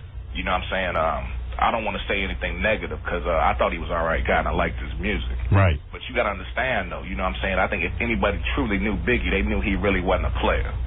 You know what I'm saying? What does that mean exactly? That means that he wasn't living the thug life. He wasn't? He was rapping about it. He wasn't living it. You know, he always talked about he rapped what he saw. Right. You know, I can respect that. Right. You know what I'm saying? But when you start rapping and you start believing what you're saying, you know, that's when you asking for trouble. So you think he was asking for trouble because when he wrote all those songs about Tupac and all that, right? Well, no. You know, see, I was watching MTV, man. They said he was an innocent participant in the East-West Coast thing. Right. But he wasn't so innocent, is what you're saying. What I felt. Will you stop interrupting Howard? I don't know. I'm trying to get to the bottom of all this. I'm trying to solve it in 5 minutes. Let the man say more than 2 words. All right, go ahead. Let me give you a good example, man. We came to New York to film a video, and Biggie, a couple of his partners got on another radio station, yelling and screaming, telling everybody where we were filming this video and talking about we were trying to diss New York and so on and so forth. Our trailer got shot up. Mm-hmm. You know what I'm saying? Now, right. Had any one of us been in there, things would have popped off. Right. You know what I'm saying? So even though I didn't have a personal beef against him. So you're saying you're saying Biggie was pretty much involved in this stuff and sort of... he was trying to act like a thug. He was pumping it up. Yeah. Right. He was getting everybody crazy. He was inciting people. And I mean, it went both ways. All right, so he finally pissed off the wrong people and somebody took him out. Well, I don't know the exact circumstance. What I'm saying is, he was pumping it up, just like when Pac, I talked to Pac. I love that nigga, man. That was my boy. And he say he slept with Biggie's wife. I believe him. Right. You know what I'm saying? Biggie didn't take too well to that. Right, that's not the right thing to say about a guy's wife. Right, but when you think about it, Biggie was talking about I'm a player, but if you're a player and you meet a woman, you don't marry her 2 weeks after you meet her. Mm-hmm. You know what I'm saying? So that didn't seem like too much of a player to me. You know what I'm saying? I mean, it just seemed like he wasn't living the life he was rapping about, and I feel bad for him because he wasn't that type of person. I'll tell you, man, it's getting complicated. It's getting very complicated. He lived his lyrics. I see. So, and I think, Howard, a lot of these rappers, man, they got a lot of heads out that I don't have. The reason I like Luke is because Luke ain't running around talking about I'm a gangster, I'm this and that. That's right. Luke about getting them women. That's right. Luke's about getting laid. Just like Luke's into a whole nother. Yeah, right. I don't want to. At the same time, Howard, we're looking for solutions here, man. I don't know. All right, we got to sum up. All right. A lot of these guys got a lot of these kids' attention out here. Right. And I believe they owe it to the kids to go to the school and really talk to them. Cut the music off, go in there and talk to them, please, don't try to live the life that we try to put out there in our music, you know what I'm saying? But they got to really they got to get out there and talk to the kids that's behind their music and let them know that, look, we're not living like that. Here's what I say. And what they need to do, too, put guys on stage with them that the people think they're having beef with and show them that they're in harmony. Right. That's what they need to do. That's the way it used to be done. Right. In other words, everyone would get together and sort of look harmonious. And not only that, what Pebbly Poo yeah. is saying is that when people had a beef in rap, they rapped it out on stage. Right. They didn't go and shoot each other. They lose the money, but when they do it out in the street. That's right. Well, here's the deal. I understand what Daz is saying. Now, here's what I learned today. Here's what I learned. You want to hear what I learned? What did you learn? Some guys who aren't even really gangsters are going up on stage and acting like they're tough, and they're pissing off some guys who are pretty tough guys, and they're coming on really strong in this rap music. And they're even off stage saying, hey, man, why don't you go over there? Those guys are being mean to us. Shoot up their trailer, this kind of thing. There's a lot of guys who are acting tough. Wannabes. They're wannabes, and all of a sudden what happens is it gets out of hand, and someone says, I'm going to shut that guy up. I'm going to teach him a lesson. So really what everyone's got to do here is cut down on the rhetoric. If you really want to be a gangster, you better get out a gun and get ready to blow someone's goddamn brains out. And get ready to get shot like and get ready to get shot. Says. And if you're not ready to get shot, you better just calm the hell down, right? You got something out of it, Howard. This Grandmaster Taz. Right. Something though. I knew I was What close. needs to happen, and it's good that you got the pioneers sitting up here. This man sitting to my right, Kool Herc, started this whole hip-hop business. Right. Hip-hop as we know it today, this is the one man at the top of the totem pole, okay? And it trickles down from us on down, okay? Now, one thing that Pebbly Poo said, when we used to battle each other, and we used to have battles. You did it on stage. We battled on stage. And it was fun. It was a fun First of that's one. thing. Number two. And you didn't kick the guy's ass afterwards. Number two. That's right. Go home and just Number two. What hip hip-hop and what rap is about, it's the art. It's the art of rhyming on the microphone. Right. It's not about killing each other. It's the art of putting words together and flipping styles and flipping verses. It's not about saying how many drugs you sell and all that. Let me ask you something. If we get back to what hip-hop and rap is truly about and get back to the essence of it, all this gangster stuff and all this stuff will be immaterial. Let me ask you something. You see my movie yet? No, I didn't. I get a free copy when I came down. A free copy, my ass. You go in the theater and see that. Free copy. No, really. But Howard, I think what you're saying is this is real important. Right. And I think that reality rap, as far as speaking on, I mean, we all live in the ghetto. We all come from the ghetto. I come from the ghetto. Okay, you come from the ghetto. Roosevelt, right? Roosevelt. Okay. I got my ass kicked. Okay, now you see reality. There are the harsh realities of a ghetto. Right. But you have to be pretty narrow-minded to just see the negativity. Because there's a lot more going on. Hey, so for you to just focus on that and say, this is what I see every day, that's ridiculous. I disagree with that, man. You got to disagree. What are you disagreeing with? Go ahead. I ain't trying to diss the brother, but check it out. He's right. We all grew up in the ghetto. You know what I'm saying? Right. But, you know, you got different types of people that live in the ghetto. You know what I'm saying? You got people that's, you know, about their gang banging, getting paid. You got, you know, like your people that's about their books. You know, then you got punk type with, you know. Right. You got punks live in the ghetto, too. You know what I'm saying? So what we rap about is dog pound gangsters. You know what I'm saying? We've been gang banging. Right. You know what I'm saying? We rap about what we see. Right. Now, we ain't trying to say, you know, just if we meet you, we want to shoot you. This is all we want to do is shoot, shoot, shoot. All I know is the Booyah Tribe scares the hell out of me. Well, Daz is making a point. I'm not sure what the point is. I'm missing it every time. He's saying, you know, Kaz is saying that everybody should be rapping about the positive things. Right. And Daz is saying, I rap about what I see. And it's negative. And it's negative out there. But it ain't just My what only- I see, it's what I live. My only statement. What he's doing to change it down there. I'm just saying What's he doing? that's just a one-sided view. That's a one-sided view. Daz, what are you doing to change all that? That's a pretty just one-dimensional way of life for some people. You know, but I know I live in a ghetto. I've been surrounded by gangs too, but that ain't all I see. It's about East and West. Daz, this is Cool Herc, man. I started this thing that you drop the guns, put the guns down for to get in it. I can't hear. Daz, my name is Cool Herc. Can you hear him? Yeah. All right. You ever heard of me? Yeah, I heard of Cool Herc. Yeah, you as a matter of fact, you was up on what was that movie, man? Beach Street. Beach Street. But besides that, man, I started this culture that everybody, you know what I'm saying, for a black man to put the guns down, put the drugs down, make some legitimate money.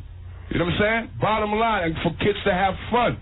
I mean, we got to make room for our kids coming up, man. Do you want your kids 20 years from now, man, still got to run? You got to go to his funeral before you see him get married or have grandkids? You know what I'm saying? We need to stop talking about the life you might have grown up to see, man. Well, how about a little change in it?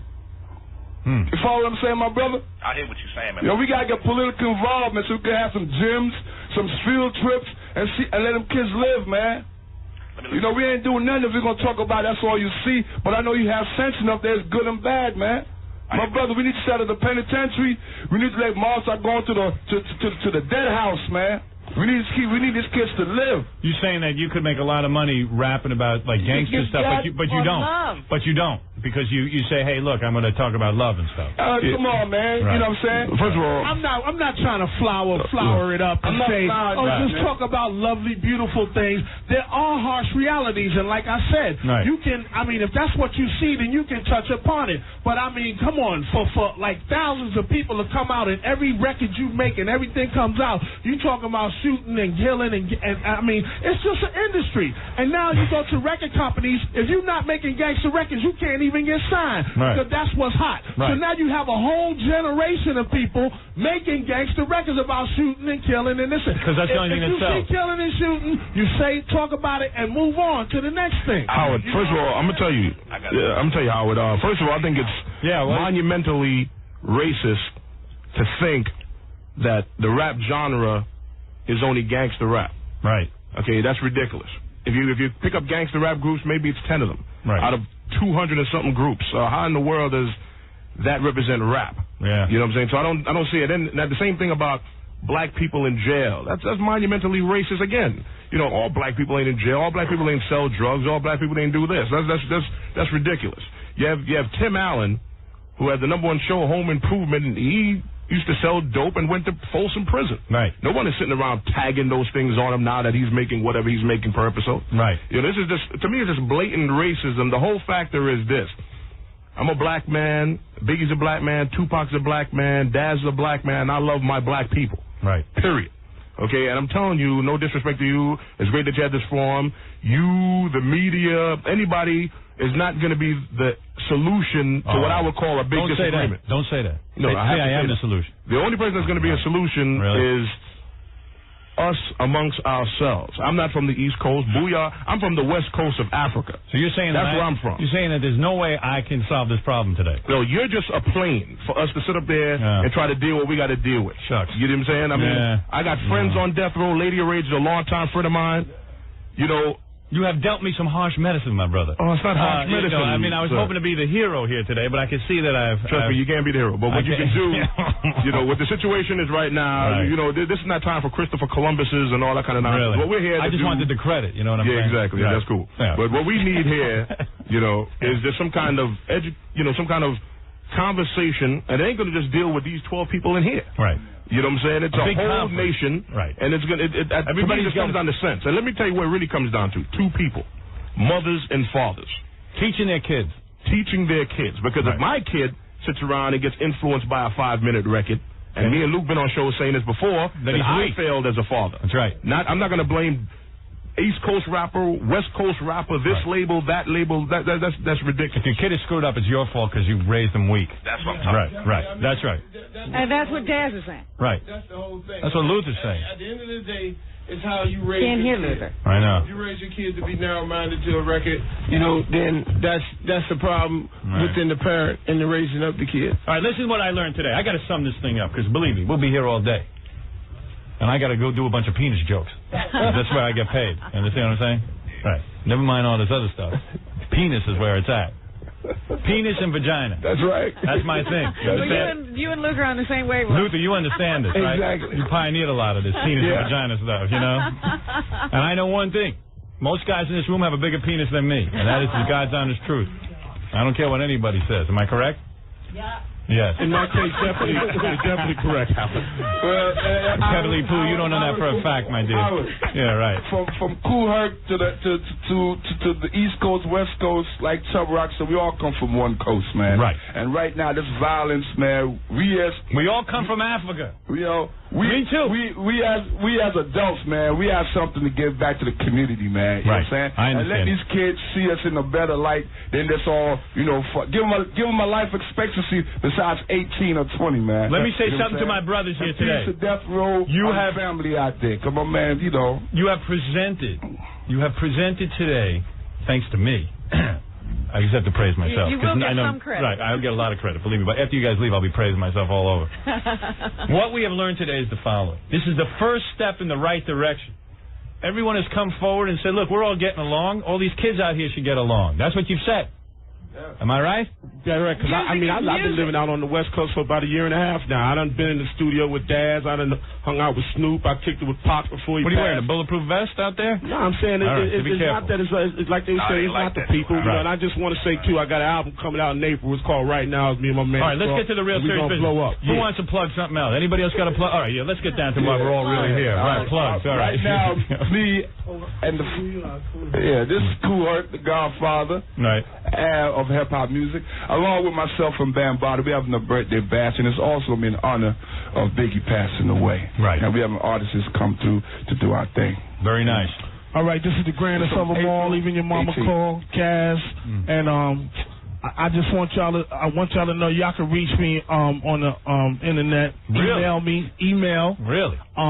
GMCKaz@AmericaOnline.com. All right. Y'all want to ask me any questions about hip hop or anything you want to know about the history? I will answer everything on a personal basis. Okay. Also, I have my group has some records coming out called the Cold Crush Brothers. Yeah, no doubt. We have some records coming out. I have some solo records coming out. We also looking for a deal. So any labels out there, y'all want some true school hip hop? Cold Crush is looking for a deal. And the Cold Crush anniversary, 21 years we've been together. Jesus. 21st anniversary is April 27th at Wetlands. That is one long plug. I'll tell you that. Really.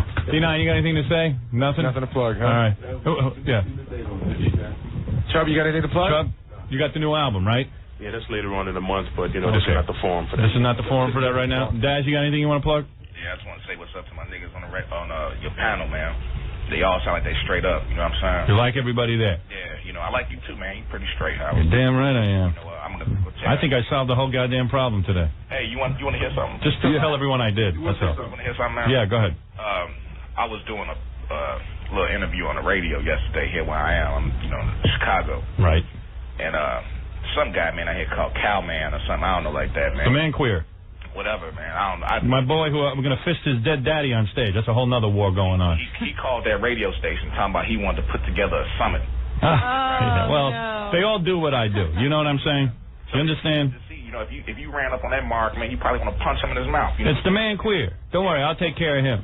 That's my bitch. Don't worry about it. I'll be fisting his dead daddy's skull on stage very soon. He knows he's my bitch. That's all. He knows he's my dog. Kool Herc and Bambotta's birthday bash, April 18 up in the Bronx. A lot to race on 175th Street. He's my also dog pound. Pass and Redman. Right. But Howard, yes, the way you're talking about man counts, you just how the trouble starts. That's a whole nother thing, man. Yeah, now all he got to do is be found dead, and then that's Howard did it. He's a big, that boy's a big pussy. That boy's a big pussy. When he gets near me, he was shaking his pants and making his pants. Don't worry about it. I'll take care of him because he's my bitch and he'll get fisted on stage with lots of Vaseline. He's going to be all dried up. That's how it starts, man. You're lucky I'm not in the rap community. I'd be killing everybody. None of you would be alive. Booyah Tribe, I want to thank you. You guys got anything you want to mention on here? Daz. Yes. This is Red. We got to hook up. Hey, let's do that, man. Yeah, I want to join up with some posse. Crying out loud. Imagine I'm in some gang. Get my ass kicked in 2 seconds. Get on the street. Yes. Tribe got this metal album coming out. A metal album? Metal funk album. No kidding. I got yours in the back. Is that right? I'd like to hear it. So, all right. Good luck to everybody. Peace and love to the east, the west. Kango has something to say. Yeah, go ahead. Yeah, we have an album coming out. This is Kango of UTFO. We have Greatest Hits, which includes, of course, Roxanne on that. It's on Select Records. It's in the stores now. Right. So that's what hip-hop was about, having a good time. And yeah, right. It's on that album. That's what we're saying. It's just about music, everybody having fun, everybody got to relax. What is it? Also, you should know that I just found out earlier that Melly Mel has a little side business going. Is that right? This is God's honest truth. He's been doing some exotic male dancing. Is that right? What? Exactly. Really? Well, you're in good shape. Hey, you know. I'm coming out. Look at Beverly Bush. She's looking you over. I got the best body in the business. You got to put it to work. I got to be honest with you. You are a very handsome man. There's no question about it. I'm not a homosexual, but I can see you're a handsome man. Put me in private parts, too, then. It'll be all good. I want to thank everybody, all the brothers and sisters for coming. Doesn't have anything to plug, you. No, he's busy with we got Busta Rhymes. He's done enough plugging. We got Busta Rhymes coming out. We got Lost Boys. We got Shot from Duck Down on the 18th of April. It's a birthday bash to myself, Kool Herc, and Bambotta. Oh, God, everybody's up to something. All right. Nobody got anything going on. I think Daz had something to say before we leave. Go ahead, Daz. Yeah, I said you better take care of Luke, man. He'll hook you up, man. Oh, really? Howard is a married man. I'm a married man. Hey, Howard. Any of these girls not tell my wife? What? I heard that ain't stopped you from spanking chicks on your show. That's right. I do what I have to do. Yeah, I'm about to come and hang out with you, man. You're damn right. I got an action going day and night. All right, thanks, Daz. Right. Thanks, everybody. And listen, I know I accomplished nothing probably, but it was fun, wasn't it? I learned a lot. You did learn something? I learned a lot. No, I think I learned something.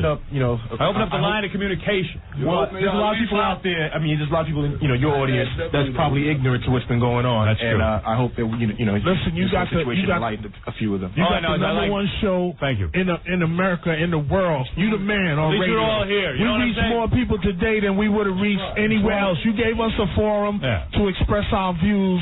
And for that, we thank you. And I'm sorry to see that 2 people have been killed over all this kind of thing. And I'm going to tell you something. It's very sad. It's upsetting and it's ridiculous. It should really stop. It's very sad. These brothers, man, who knows what it could have been 20 years from now? That's right. You know what I'm saying? They could have been doing a radio show. You never know. That's right. It's sad. It really is sad. There's money out here for everybody. Right. Nobody has to be killing each other. Right. Well, I want to thank you guys. You guys are great to come in here and do all this. All right. And we'll be back. And this was the Great Rap Summit. Thanks, guys. All right. The Howard Stern Quest for Peace Rap Summit. We'll be back with the Mother Teresa of radio after this. 97.1. The Eagle. Welcome back to the Howard Stern Quest for Peace Rap Summit, a place where blacks from East Coast and West Coast will finally learn to get along with the help of the savior of the black community. And now, a man greater than Ali, Malcolm X, and Urkel combined, Howard Stern. Thank you. I guess the Rap Summit's over, though. I'm not sure what we learned. I'm not sure I accomplished anything, but I just know I just got my picture taken with a whole bunch of black rap stars. What was really funny is everyone was all nervous. Everyone was going to come in and shoot everyone up, so that they had metal detectors out there and were padding everyone down. That must have gone over big.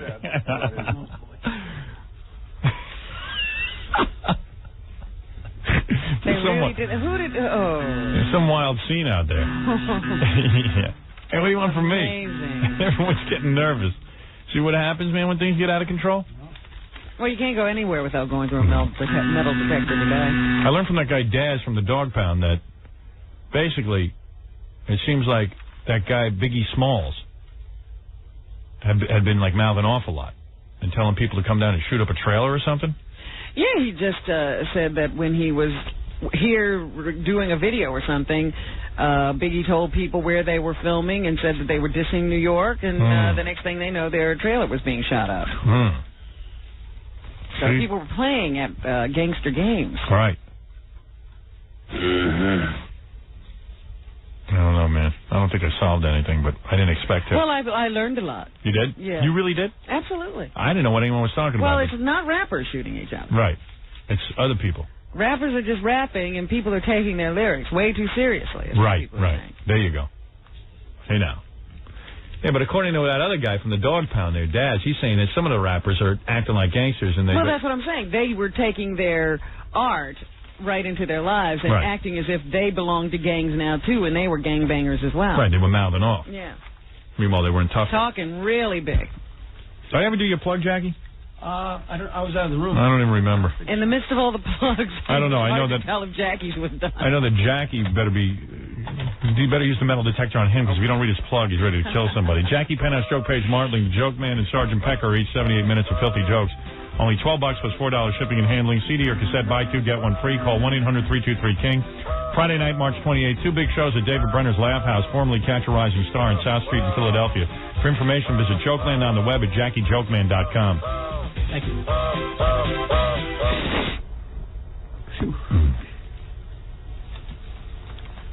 Yeah. Those big guys didn't look like they were having the time of their lives, did they? Which guy? I don't think the Yahoo tribe? What, Yahoo? What is it? The Booyah. The Booyah. Oh, man. Bang bang. Those guys scare me. I don't think they smile a lot, but they were having fun. They told me afterwards they had a good time. Yeah. Really? Yeah. Who can tell? Man. I don't know, man. Big boys. Yeah.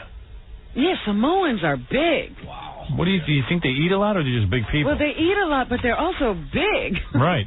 Like thick, you know. Yeah. Tough guys. Oh, yeah. They look like they could kick some serious ass. Or just sit on you. Yeah. Crush you. Kill you. A lot of the brothers here look like they could kick some ass. They're like the Rosie O'Donnell body type, that tough. Yeah, she must be Samoan. That tough, sturdy body type. Well, all the rap stars came up to me and said, well, you accomplished something today. Well, they said they got a forum to speak because, you know, they're painted one way in the media. Nobody talks to them. They just paint. Yep. I got a telegram from Jennifer Aniston of Friends. What does she want? Congratulating me on the movie. She saw it. She says, Dear Howard, I saw your movie this weekend and loved it. I laughed so hard I almost puked. Congratulations. Jennifer Aniston. P.S. The cast of Friends is not impossible. We are just misunderstood. Oh, right. Sure. But there it is. I think I could have gotten her. Oh, here we go. Remember when she was a Nutrisystem girl? Yes, I do. Yeah. I think she wanted it. I think hers was one of the least sexual of the Nutrisystem blogs we ever did. Oh, really? Yeah, she was very businesslike. Yeah, that's true. I know. I thought there was a look in her eye. Okay. Yeah, right. Okay. Sometimes you're right. It wasn't something she said. I think she wanted it. All right. You guys can say what you want. I don't care. You're just jealous. You're right. Because I could be with the girl from Friends. That's right. You could have a Friends girl. She's got a nice body. Yes, she does. Yeah. Nice belly. Always showing her belly on the cover of Us magazine. She says that that body just happened. Right. Who knew? I agree. I don't think you get that. I don't think you work out all day. Either you got that or you don't. She had been overweight as a teenager and always admired girls who looked a certain way, but never believed she would ever look like that. And then she lost weight, and boom, there it was. That body. Oops, there it is. Yeah. Some guy here said he was going to kill himself, then he saw the movie. I don't know if this is for real. Well, hey, we'll take it. Yeah. Hey, Dan. Publicity. Yeah. Is that really true? I swear to God, man. The movie saved your life? Yes, I swear to God. I mean, I was on your show about a year and a half ago. I'm the DJ that got everybody fired from my radio station in You were the guy who swept up? Huh? You were the guy who got upset about your job because you had to sweep as well as be on the air? Yeah, the janitor guy. Yeah. Right. And I swear to God, things have been going so miserable. And I saw your movie, and I could relate to it so much, how real things are at the radio station like that. Right. And the week before I saw this is no lie, I was sitting in my front room. I didn't go to work. I was sitting around with a shotgun. I was going to kill myself. And I saw your movie, and it inspired me. I'm going to write a book. I'm going to tell everything how it really is. Uh-oh. Because, I mean, I'm like you. I found out that... I met a girl the other day who quit her job and now is going to go full-time into acting because of the movie. And I went, oh, no, we're going to be responsible for more unemployment. Right. A lot of people are doing some really strange things. I know. Well, I'm already unemployed. Right, so you didn't have anything to lose. You didn't have far to go. Yeah, I'm glad we didn't get you to quit your job. Yeah, no kidding. All right, well, thanks, man. I'm glad that it saved your life, and I'm glad it inspired you. That's what you're saying, it inspired you. Yes, it has inspired me. Hey, listen, on a related note, if you want to hear this, there's an article in the Boca Raton News. Cupid strikes before Shock Jock's movie. One name Howard Stern has probably never been called is Cupid. Until now, when Stacy Godur and her boyfriend Rob Hannapoli went to see Private Parts last Saturday night at Town Center, she figured she was just indulging her main squeeze. He loves Howard Stern, she said. But what was this? What was this up on the silver screen, inserted in 3 segments between the advertisements? Stacy, I know you think I live for Howard. However, my heart will always belong to you. Stacy, will you marry me? He actually put up on screen. Yeah. He paid to put that up on screen. He's going to marry this chick? Yeah. The audience went crazy, and Stacy was a little overwhelmed and thought, I'm not really here. She said yes, the audience applauded, and the theater sprang for champagne. It was great. Oh, man. Hey, Howard, I just want to thank you, man. You gave me the inspiration to try things again. To try to get it going. Because after I was on your show, I went out to California. Like I said I was going to. I was there 2 weeks and came back home. So sad, I don't even remember this guy. I vaguely remember. Yeah. I mean, it's just, I turned to drugs, been to a psychiatrist. Wow. But the movie cheered you up. It did, I swear to God. Well, good. I'm glad. Appreciate it, man. Go Good work. make something of yourself now. I'm going to. All right. Thanks. Bye-bye. He ain't gonna. I know. What's he going to do after the movie? I mean, the book doesn't sell. I don't know. I better write another movie. Keep that guy alive. Keep him going. He's going to need something else. What's going on? Wait. What was that? Steak. Yeah.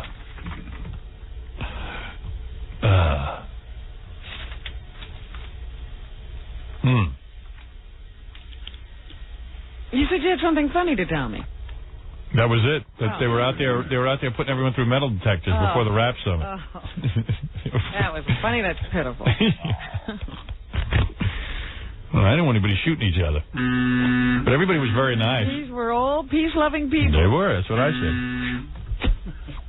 I gotta get some of them gangsters in here. Pretty wild. You know, I've had it with the rap summits anyway. That was your one and only. That was my one and only. I figured I'd try it, you know. I just want to do rankouts on people's moms. They didn't want to do it. What happened to that? I don't know. It just didn't seem like the right crowd. Everyone was real serious, and it was just a funeral, and it just didn't seem like it was going to go over. We're the playful bunch. No, nobody was that playful. Everyone was being real serious. You know. Didn't seem like a kind of crowd that would get into it. One of the things, the best thing to do in the rap community is make fun of someone's mother. Well, that's exactly what rapping is. It's ranking. Ranking. But got out of control. I'm good at making fun of people's mothers. Just do it on the phone where it's safe. Yeah, right. Oh, well. Some other time. You know what we got to do tomorrow? Play that Charles Grodin tape in its entirety. Yes. We got to play that. I would love to know what that idiot is saying. Chuck is up to. Chuck with the wig. Chuck with the bad wig. Who seems to know what's the problem. He seems to know what's up. He should. Why isn't he president? He should be president. He's a smart guy. Why is he wasting his time on TV when he has the solution to every problem? Disturbing looking guy. Really disturbing. Too many facelifts. Yeah, that face is kind of frozen. Yeah. Hey, who put that East Coast, West Coast sign over my movie poster? That's a wrong thing to do, man. I think the TV crew that was putting together this set today. That's a bad thing. They're very artistic, aren't they? Jackie, did you learn anything at the Rap Summit? Yeah, that would be the last one we're doing. Yeah. Exactly. That you're very bad at summits. Right. That we got nowhere. Well, I don't know. At least I tried. No, that was good. Everybody was interested. I know you're feeling bad because there weren't a lot of laughs. Right. But, boy, I don't think anybody tuned out. One thing I learned is everybody has a completely different opinion on why everything happened. Right. That no one agrees. Yeah, well, just like the police, nobody knows exactly why. It has everything to do with rap and nothing to do with rap. I learned I'm only half a man and I can never be in a gang. Thank God. Can you imagine? Why would you want to be? Yeah, kind of cool, hang around and stuff, and drink and get laid. That part's fun. Well, that's the kind of guy you are. Yeah.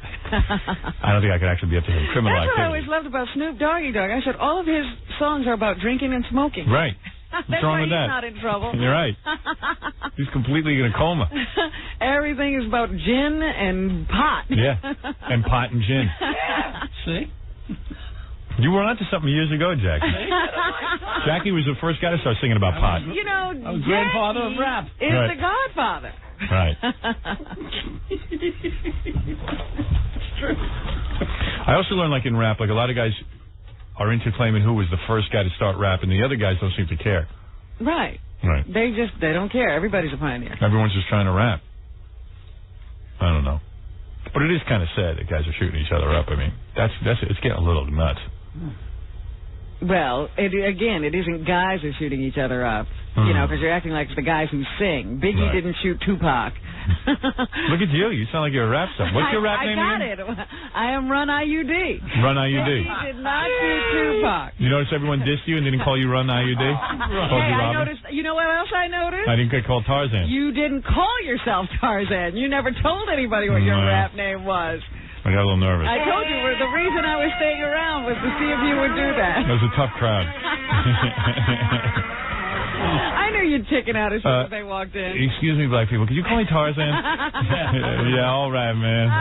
Sure, we call you Tarzan. I knew you'd chicken We call you out. Tarzan after we pull your pants down and pink belly you.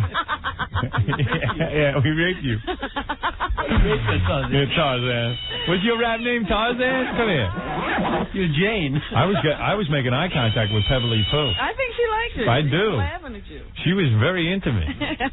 Beverly Pooh. She was cute. Yeah, very cute. Oh, goodness. I noticed that right off. I said, he never gave them his rap name. I was trying to make my eyes at that sister, Beverly Pooh. I used to try to get girls like her when I lived in the black community, but they wouldn't pay attention to me. They didn't want anything to do with me. They laughed at you. They laughed at me. I would have loved to have dated Beverly Pooh, but it ain't going to happen. Hey, anyway, let's take a